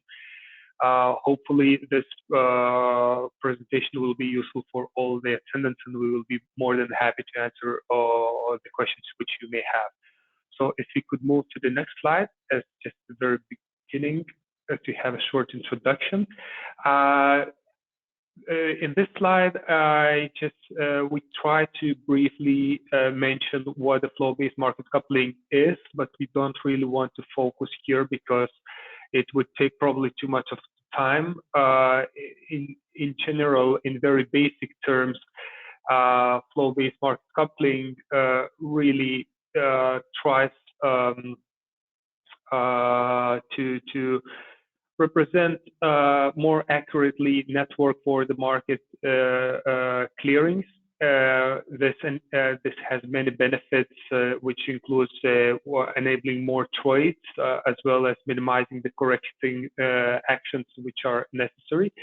And it is basically based on the conditional scenarios to limit the dispatches based on simplified representation of how dispatch impact flows on critical network elements. So in very simple terms, what the flow-based domains try to do is to check what could be the exports or imports into a given country. So in the example given here in the orange, it's a zone C.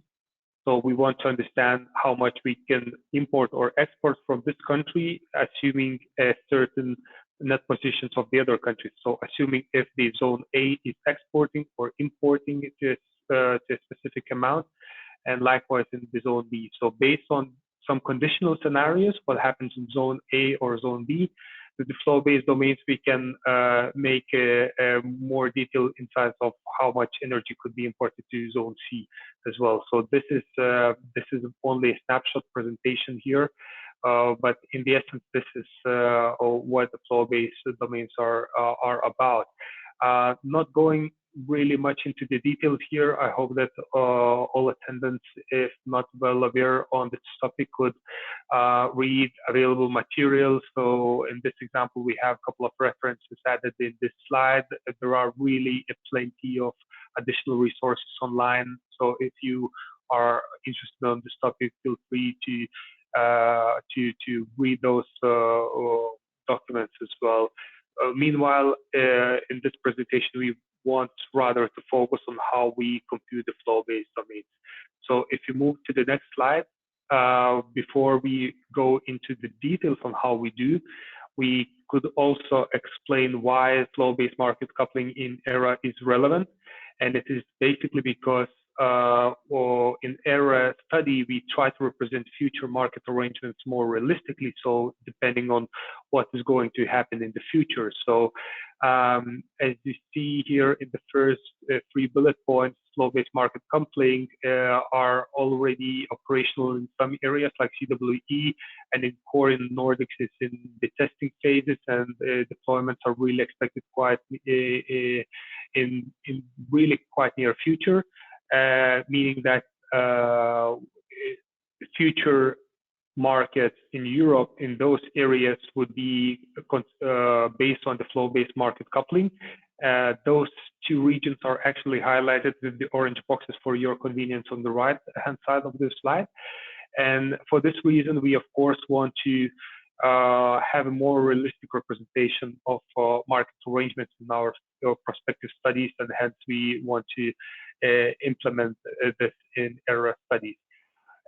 In addition, there is maybe so-called also legal perspective on this topic. As ENTSO-E, we as the TSO community really want to represent the network and market arrangements in our studies as realistically as possible. Therefore, this requirement was also included in ERA methodology, which foresees this requirement, and this was also endorsed by Acer when they approved this methodology.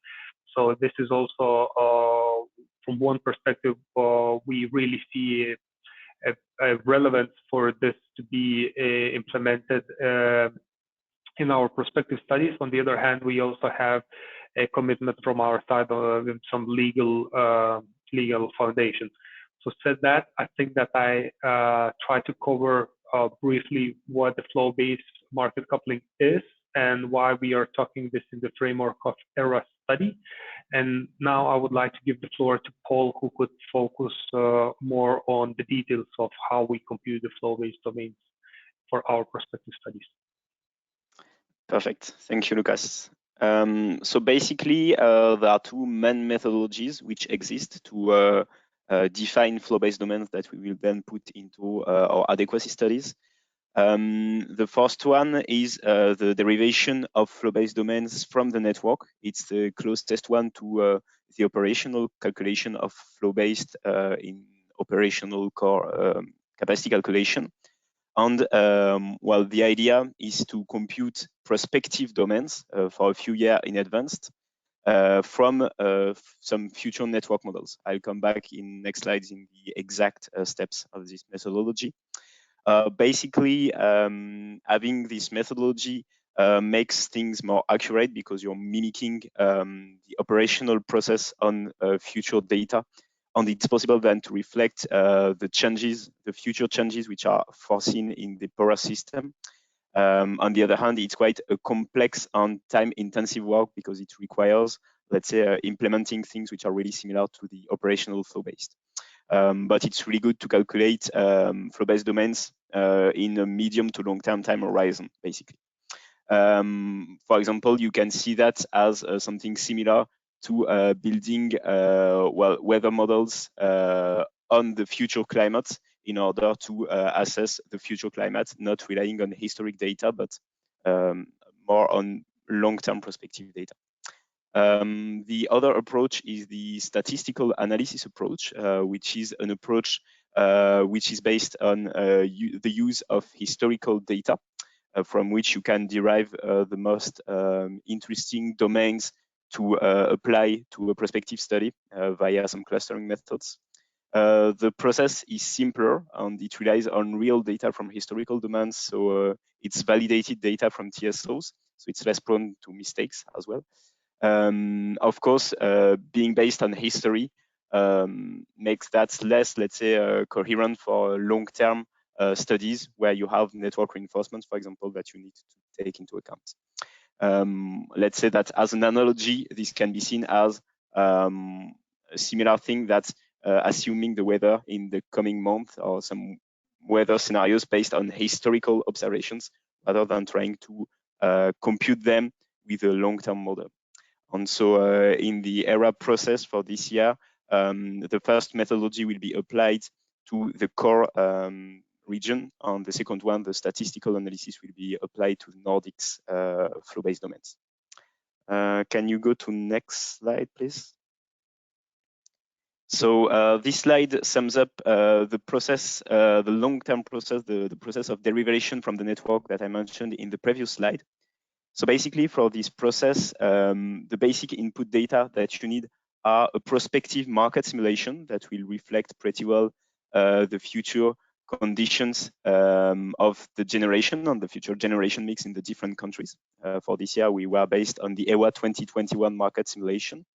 And then you project this data on a future network representing the future topology of your exchanges, basically. For this year, we will use the TYNDP 2020 grid network grid network models that were created by the TYNDP team. And then TSOs also provide some elements, network elements to monitor, which are the CNECs, basically, which stands for critical network element and contingencies, but you can just see that as lines to monitor on the network. And based on that, a load flow is performed on the future network, given the future market conditions, to cluster some representative hours, which are sufficiently different in terms of flows. And on these representative hours, then you can then calculate flow-based domains. This is a two-step process, first starting with a remedial action optimization, just like it's done in the operational flow-based. And then with the computation of the domains in itself, also taking into account regulatory post-processing, like the obligation to have a minimum level of margin available on all the monitored elements for market exchanges. Once this is done, we have a number of prospective flow-based domains, which is cool.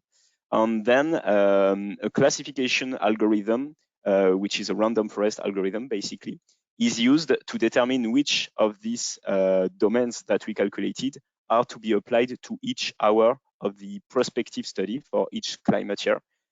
So this is a classification algorithm studying the renewable production on the load on all core countries, being trained on the clusters and then being applied on the prospective study, like the EWA 2022 study, to determine which domains are to be, which of the calculated domains is to be applied to each hour of the prospective study. So this is a quick overview of the process, and I hope it makes things clearer for you. I will hand it over to you, Lucas, for the final conclusion slide. Yes, thank you. So if you could move to the following slide after this very nice presentation on this detailed process or steps to compute domains from the network models.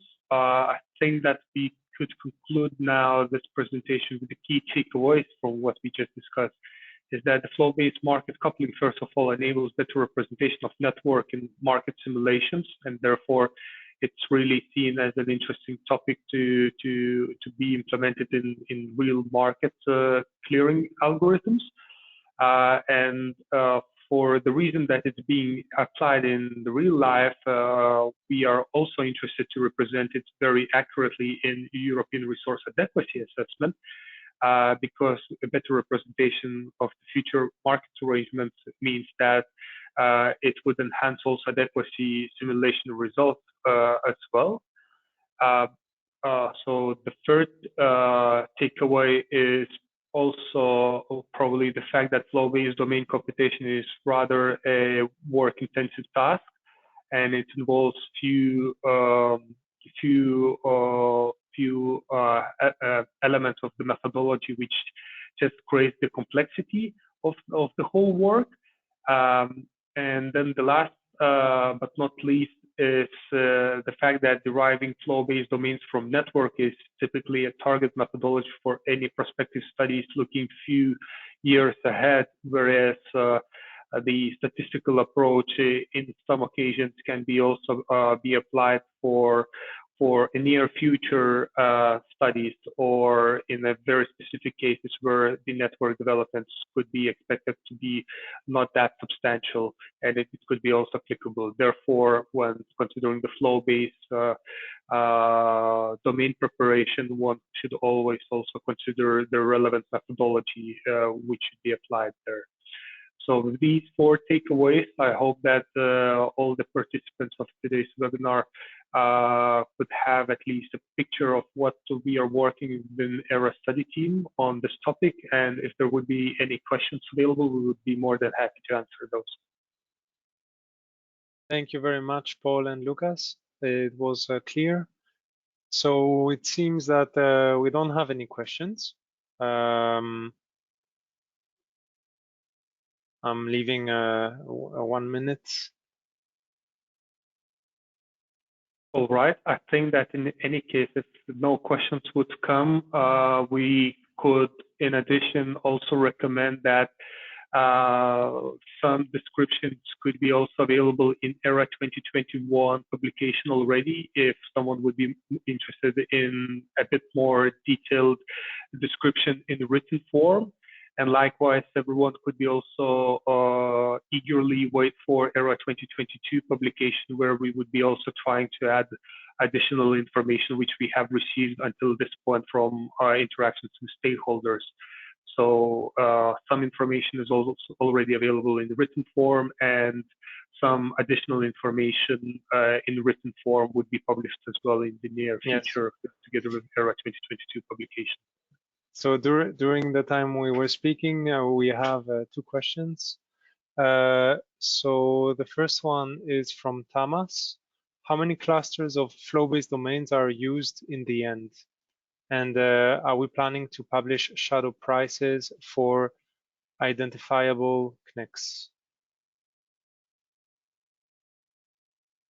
I maybe can answer the first part of the question. So on the clusters, this can change from 1 year to another, because basically the number of clusters that we use is determined based on clustering statistics to have consistent clusters on the sufficient difference between different clusters, so different domains that we will calculate. For last year, we were using 6 clusters in total for core, 3 for winter and 3 for summer. And this year, we are going to go to 2 clusters for summer and 2 clusters for winter. And for the Nordic domains, I think it would be the same, if I'm correct. So two clusters for summer and 2 clusters for winter as well.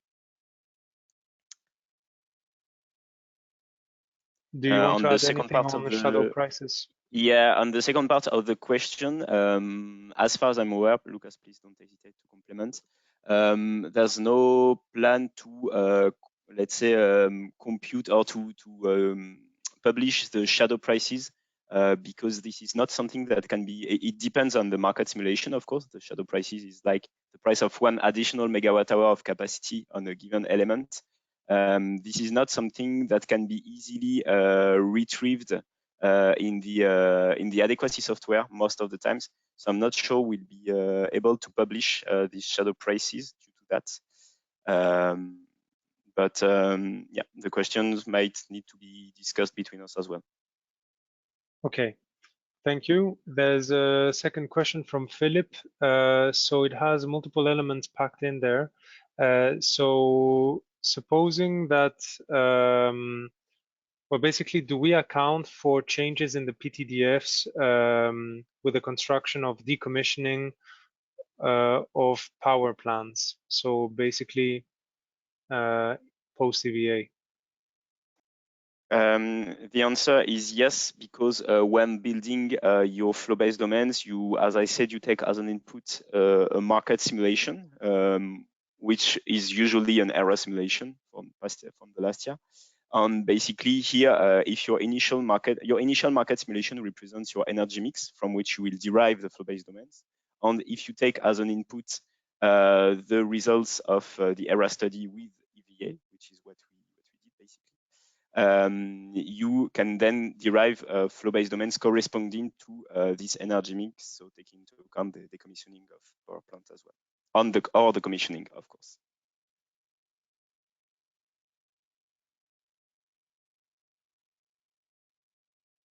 Lucas, would you have anything to add? I'm just thinking, maybe Paul, you could also correct me if I'm wrong. There could be in this question the relevant element, the spatial distribution of those power plants, right? And then in this case, we cannot really point to if there are specific power plants which could be profitable or not in the future. Typically our results more indicate whether there is a need for or profitability for the whole fleet, or it should be the smaller one. And then we of course don't run different scenarios whether one or the other specific power plant would be decommissioned due to the economic inviability.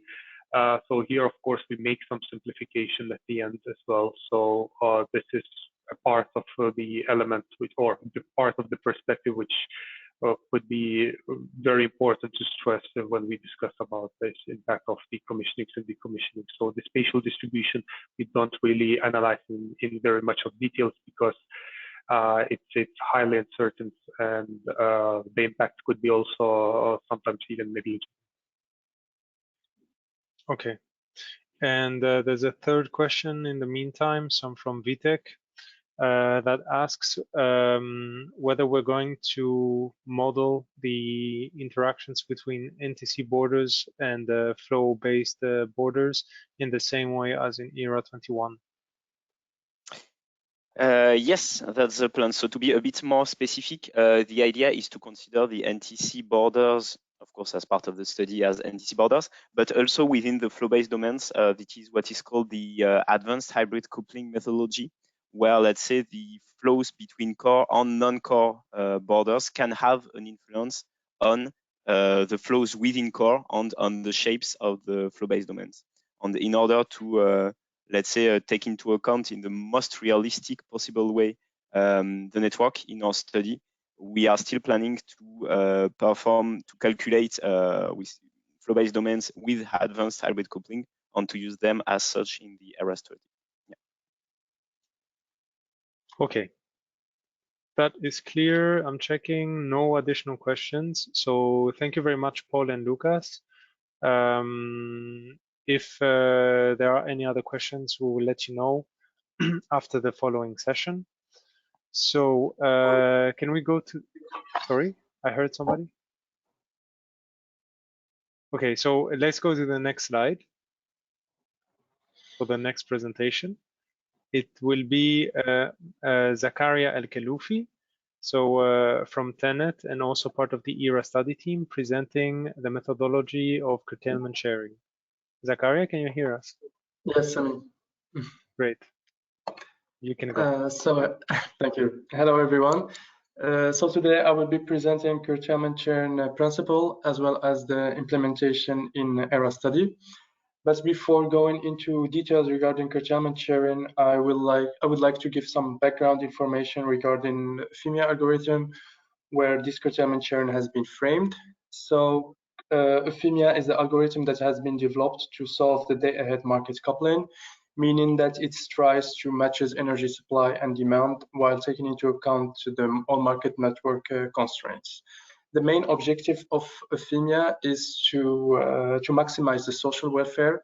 So to do so, FIMIA runs a combinatorial optimization process structured in 4 different phases.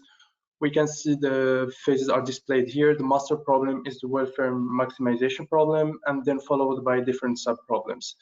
The curtailment sharing rules are being tackled in the volume indeterminacy sub-problem.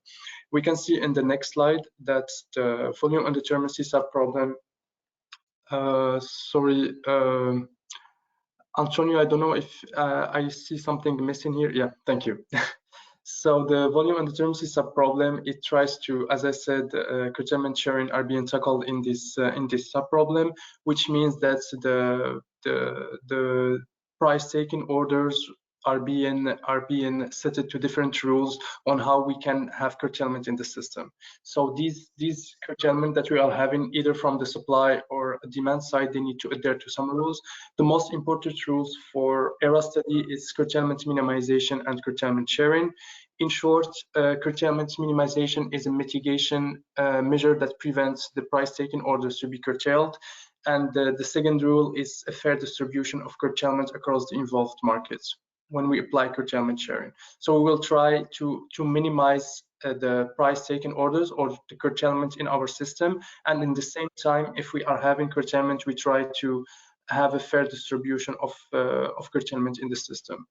So the next part, I will go into details regarding curtailment minimization. I don't know, Antonio, could you please go to the next slide? Thank you. So the curtailment minimization, its main objective is minimizing the curtailment of the price-taking limit orders. So as you can see here in the figure, we can see the price-taking orders. In these cases are the demand. In the first example, we can see that the demand is fully met, but in the second one, we can see that some part of the demand is not being met. And in adequacy study, it means that we are having ENS in the system. So the curtailment minimization rule, it says that a country before it can export to another country, it needs to fulfill its demand first. So we can't have, and the country cannot have an ENS while exporting to other countries. By doing so, we are trying to minimize the ENS in the system. The implementation is done by adding constraints to the welfare maximization problem. So in the welfare maximization problem, when we try to minimize the cost, we add a constraint it's being called local matching, where we try to enforce it for each bidding zone separately. And the second one, it's the second rule. If we go later, it's the curtailment sharing. Antonio, could you go to the second? Thank you. So before going into details regarding curtailment sharing, I would like to talk about a phenomena it's happening, which is by adding flow-based. So as we saw in the previous part in ERA study, we will try to implement flow-based, or we are implementing flow-based market coupling. As has been presented, we can show that the flow-based market coupling constraints, they are when we add them to the system, all bidding zones will be competing for the same capacity, which is the RAM capacity, but their competitive position is determined by the zonal PTDF. So each bidding zone has different PTDF, and in general, large countries are having high PTDF, and small countries have lower PTDFs. So meaning that large countries will be able to import and export more than small countries. And this will create more ENS for small countries, which we call flow factor competition. So we will have an unfair system due to this flow-based market coupling constraints. So in Euphemia algorithm, they tried to prevent this flow factor competition by implementing a curtailment ratio. If we look to the next slide,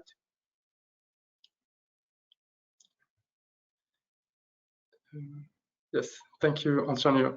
So if we look at the welfare maximization problem by itself, we try just to minimize the ENS. But as I said earlier, if we try to do that, we will end up by having flow factor competition due to flow-based market coupling.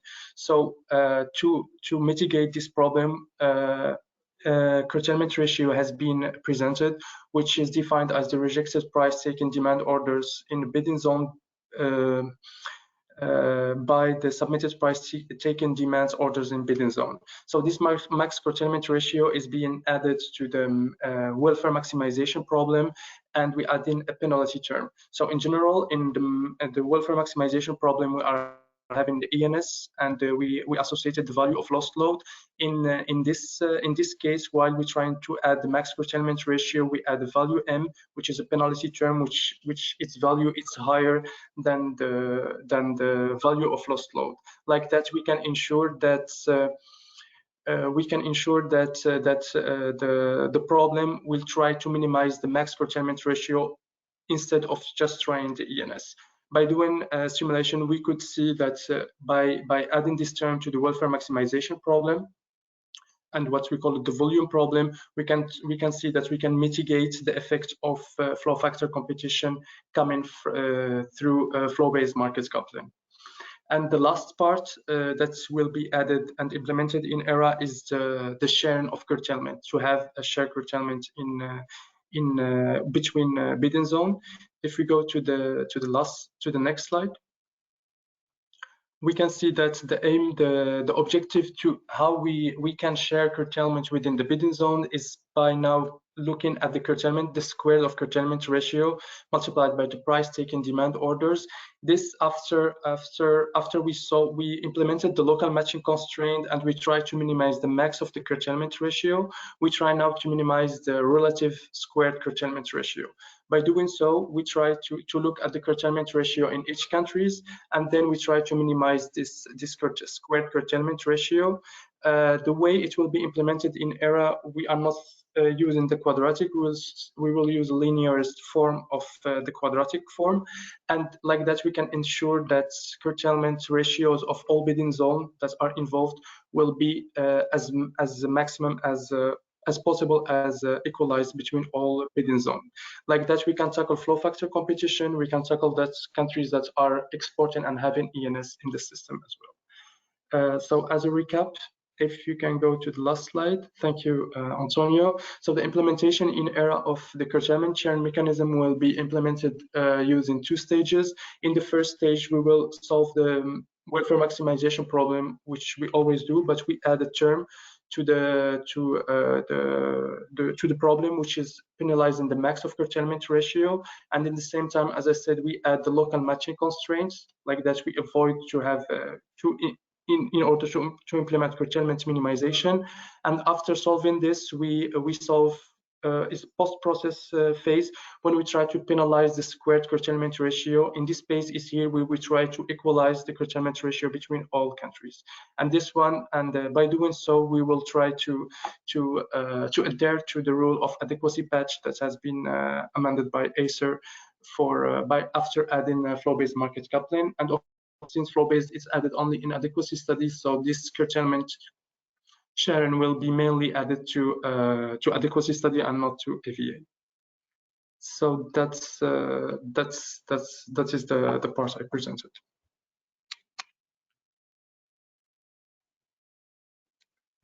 Okay, thank you, Zakaria.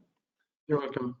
So while waiting for questions on your part, just to gain some time, I would say, I will tackle, I will ask Octave to tackle a question from an anonymous audience member. So it's regarding the example that Octave presented. So first, it would be nice to go to that slide. It's the slide with the different iterations. Thank you. Yes, this one. So the question is a bit long, so I will read it out loud. So in slide 32, if you add capacity in countries A and B, this will depress the prices that generators in country C will obtain. Therefore, capacity in country C should fall if the capacity mechanism is used in A and B. Octave, the floor is yours. Yes, thank you for the question. So this is a fact indeed. If we have, as you can see, lower LOLE in country C, the price would be, let's say, lower, a bit lower, and so the viability of the unit in country C would be impacted by the additional capacity in A and B. In this process, we assume that this impact is rather low, and we are not modifying the fleets of units in country C based on these results, and we are not decommissioning more units than what was decommissioned in the first EVA simulation. Okay, thank you, Octave. I will switch back to Zakaria because there is a question about curtailment. So, Zakaria, the question for you is, when sharing the curtailments between countries, do we take into account the fact that one of these countries may have a capacity mechanism? Well, as I said earlier, the flow-based, the curtailment sharing will be more applied to the flow-based, so to the adequacy studies. And this part of the CM for EVA is not taking part, at least for now. But in the future, for sure, we'll take into consideration that while applying curtailment sharing. Okay. Okay, we can go on with also questions from previous presentations. Oh, okay. There is another question for curtailment sharing, however, from Simon. Okay, it's quite a long one, so I will read it again out loud. So if bidding zone vetoes outflows in case of local shortfalls, does it mean that the sharing methodology only affects how much other zones share with it? Therefore, it only matters when there are multiple zones with shortfall.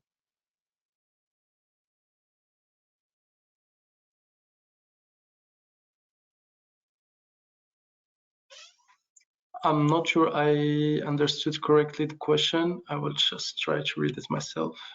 Yes.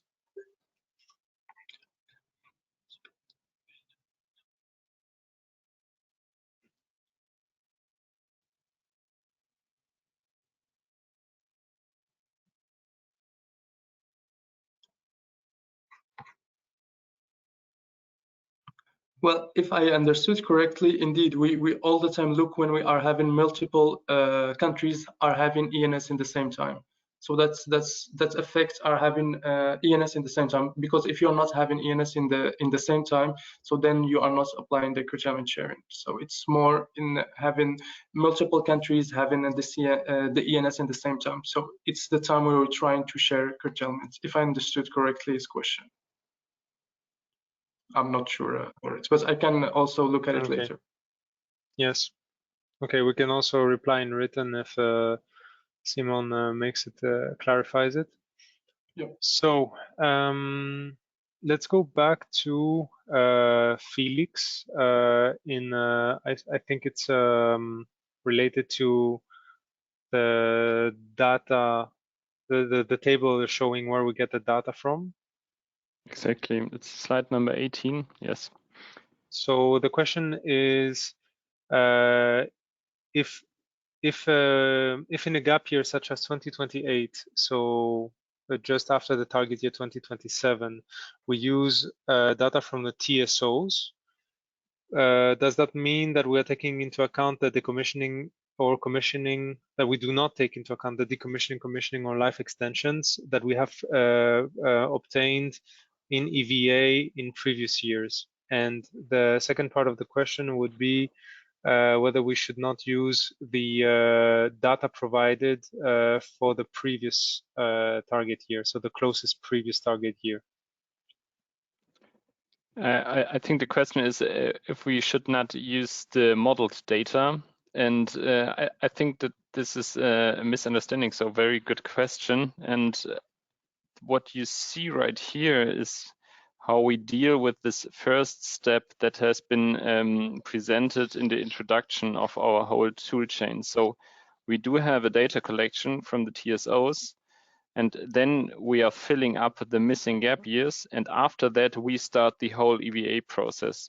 So we do not override EVA results with interpolated data or so on. So this is the first step, as you can see here. Target years data are being collected, gap years are being filled. And after that, on this whole data set, we have all the modification that are being done with the EVA. So I think this was more a question on the tool chain level. So there's no TSO-based modification exactly. So the gap year filling is happening here in the blue stage. And after that, the EVA starts. and is based on the gap years. But yeah, but the EVA results are not interpolated or something like that. Okay, thank you, Felix. We can continue with you with a question on clustering. So the question is whether we consider the possibility of postponing the use of hydro reserves, hyperannual reservoirs, for future target years, and whether we use some kind of dynamic programming tool.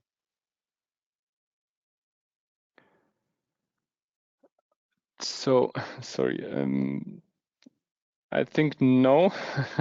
So we are not, it's like the hydro constraints we have in our model are for 1 year. So there's no postponing on hydro reservoir levels over different years, as far as I know, but maybe a colleague could jump in. Okay. I'm not sure if I got it right, but maybe I think we can answer it in we written. answer this question in written, because very Okay, specific. so thank you for the question. Indeed. I think last question for this webinar is from Marco. So, okay, no, there are 2 other questions. But let's continue with Marco's question. So it's related to the example that Octave was explaining before again. So whether we suppose that capacity contracted in country A can contribute to the adequacy of country B, even if the country B has not any CM in place or CM does not allow the cross-border participation. So just to clarify, in this example, actually it should have been country C. Can we get the slide on the example? Just so that everybody has the thank you. So yes, Octave, the floor is yours. You can reply. I would suggest more in a general way on maybe you can rephrase. I'm not sure I caught the point. Yes. So suppose you have country C, so that does not have any capacity mechanism. So if you like, does the capacity contracted in country A, does it contribute to the adequacy of country B, even if country C does not have any CM in place, or if, for example, country B does not, the CM of country B does not allow cross-border participation? So it has two sub-questions. Does country A contribute to country C even if it doesn't have a CM? And does it also contribute to country B if the CM it has does not allow for cross-country? Yes. Okay. So maybe there is something to have in mind at the moment. The way we consider the capacity that is added in this process, it's a capacity which is used as any other capacity in the market. It's not considered as out-of-market capacity as some capacities are. If you remember, if you go back in the slide before, after the first adequacy run, we have this post-process where we add out-of-market resources to calculate, to compute the LOLE, and then we add new market capacity. But this capacity is in the market, is being used as any other capacity that is subject to the market and can contribute for cross-border. For some specific case where this capacity shouldn't contribute for cross-border, this is something that we can also maybe consider in a additional step, but this is not shown here in this process chart. About the first question, indeed, the additional capacity of country A can contribute for country C. And for the second question about the fact that in the question, I think there is the assumption that indeed country B could ask for a capacity that could not be used for cross-border contribution, and this is not shown here in this chart, because the kind of capacity to add in country B in this situation would have a different status, more kind of out of market capacity. This is something we need probably to add additionally at the end of the process. Yes, but this would be additional to this process.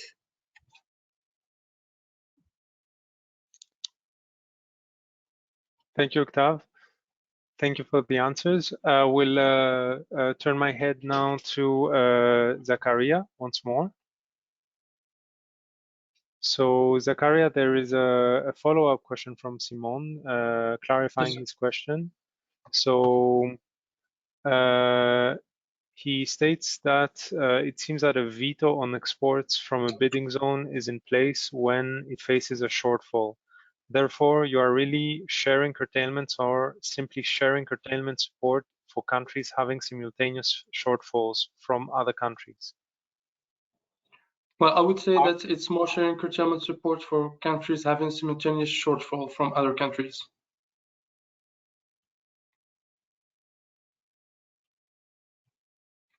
Okay. Great. Slide. So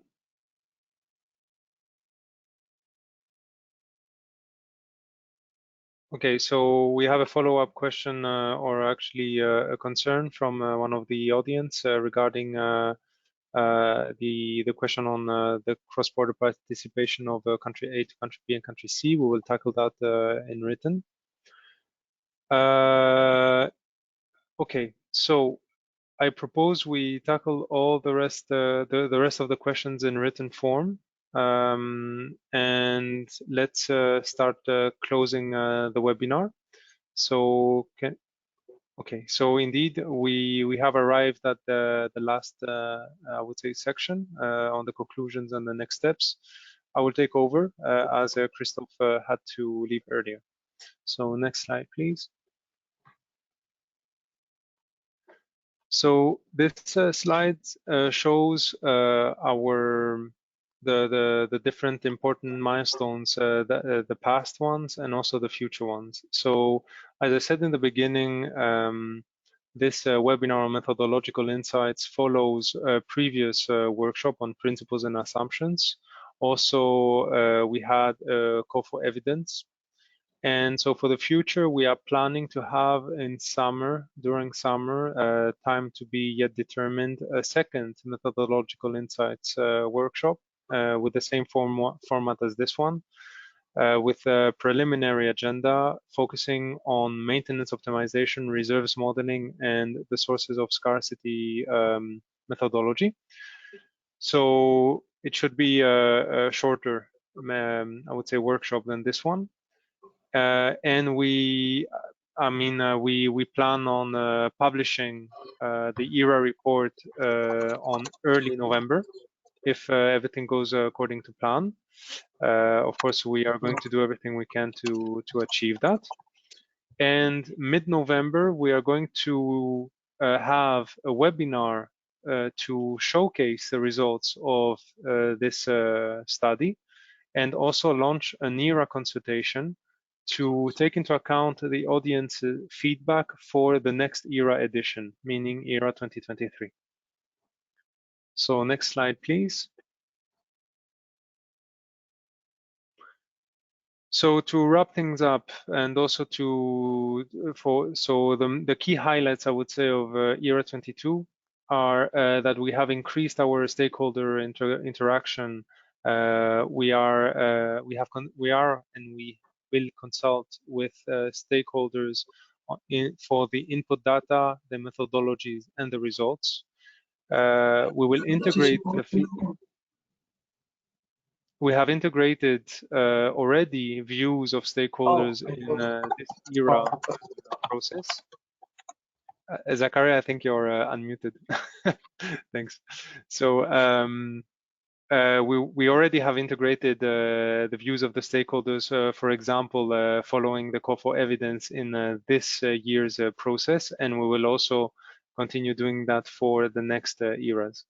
In terms of methodologies, we have scenarios that are closer to Fit for 55, which was a very big, I would say, difference, a very big step. And most of the methodological improvements, as you might have understood by now, focus on EVA. So we have more target years in the EVA. We will integrate in the flow-based domains, also in the general process. We account for DSR storage and electrolyzers as well. And we also account for CHP revenues and maintenance, which was not the case last year. Looking at the general roadmap, we can see generally that we are gradually increasing the number of target years with each edition. And we will be ready to deploy, I would say, the final methodology by 2024. In the meantime, we are still working on enhancing the different methodologies. So for example, the EVA, the flow-based market coupling, sector integration, so to integrate with electrolyzers, for example, and hydrogen. We are working on the causal analysis methodology, and we will use by end of 2023, so it will not be ready for ERA 23, but it will be ready for 24. We will have a forward-looking climate database in contrast to the current one that is temperature detrended.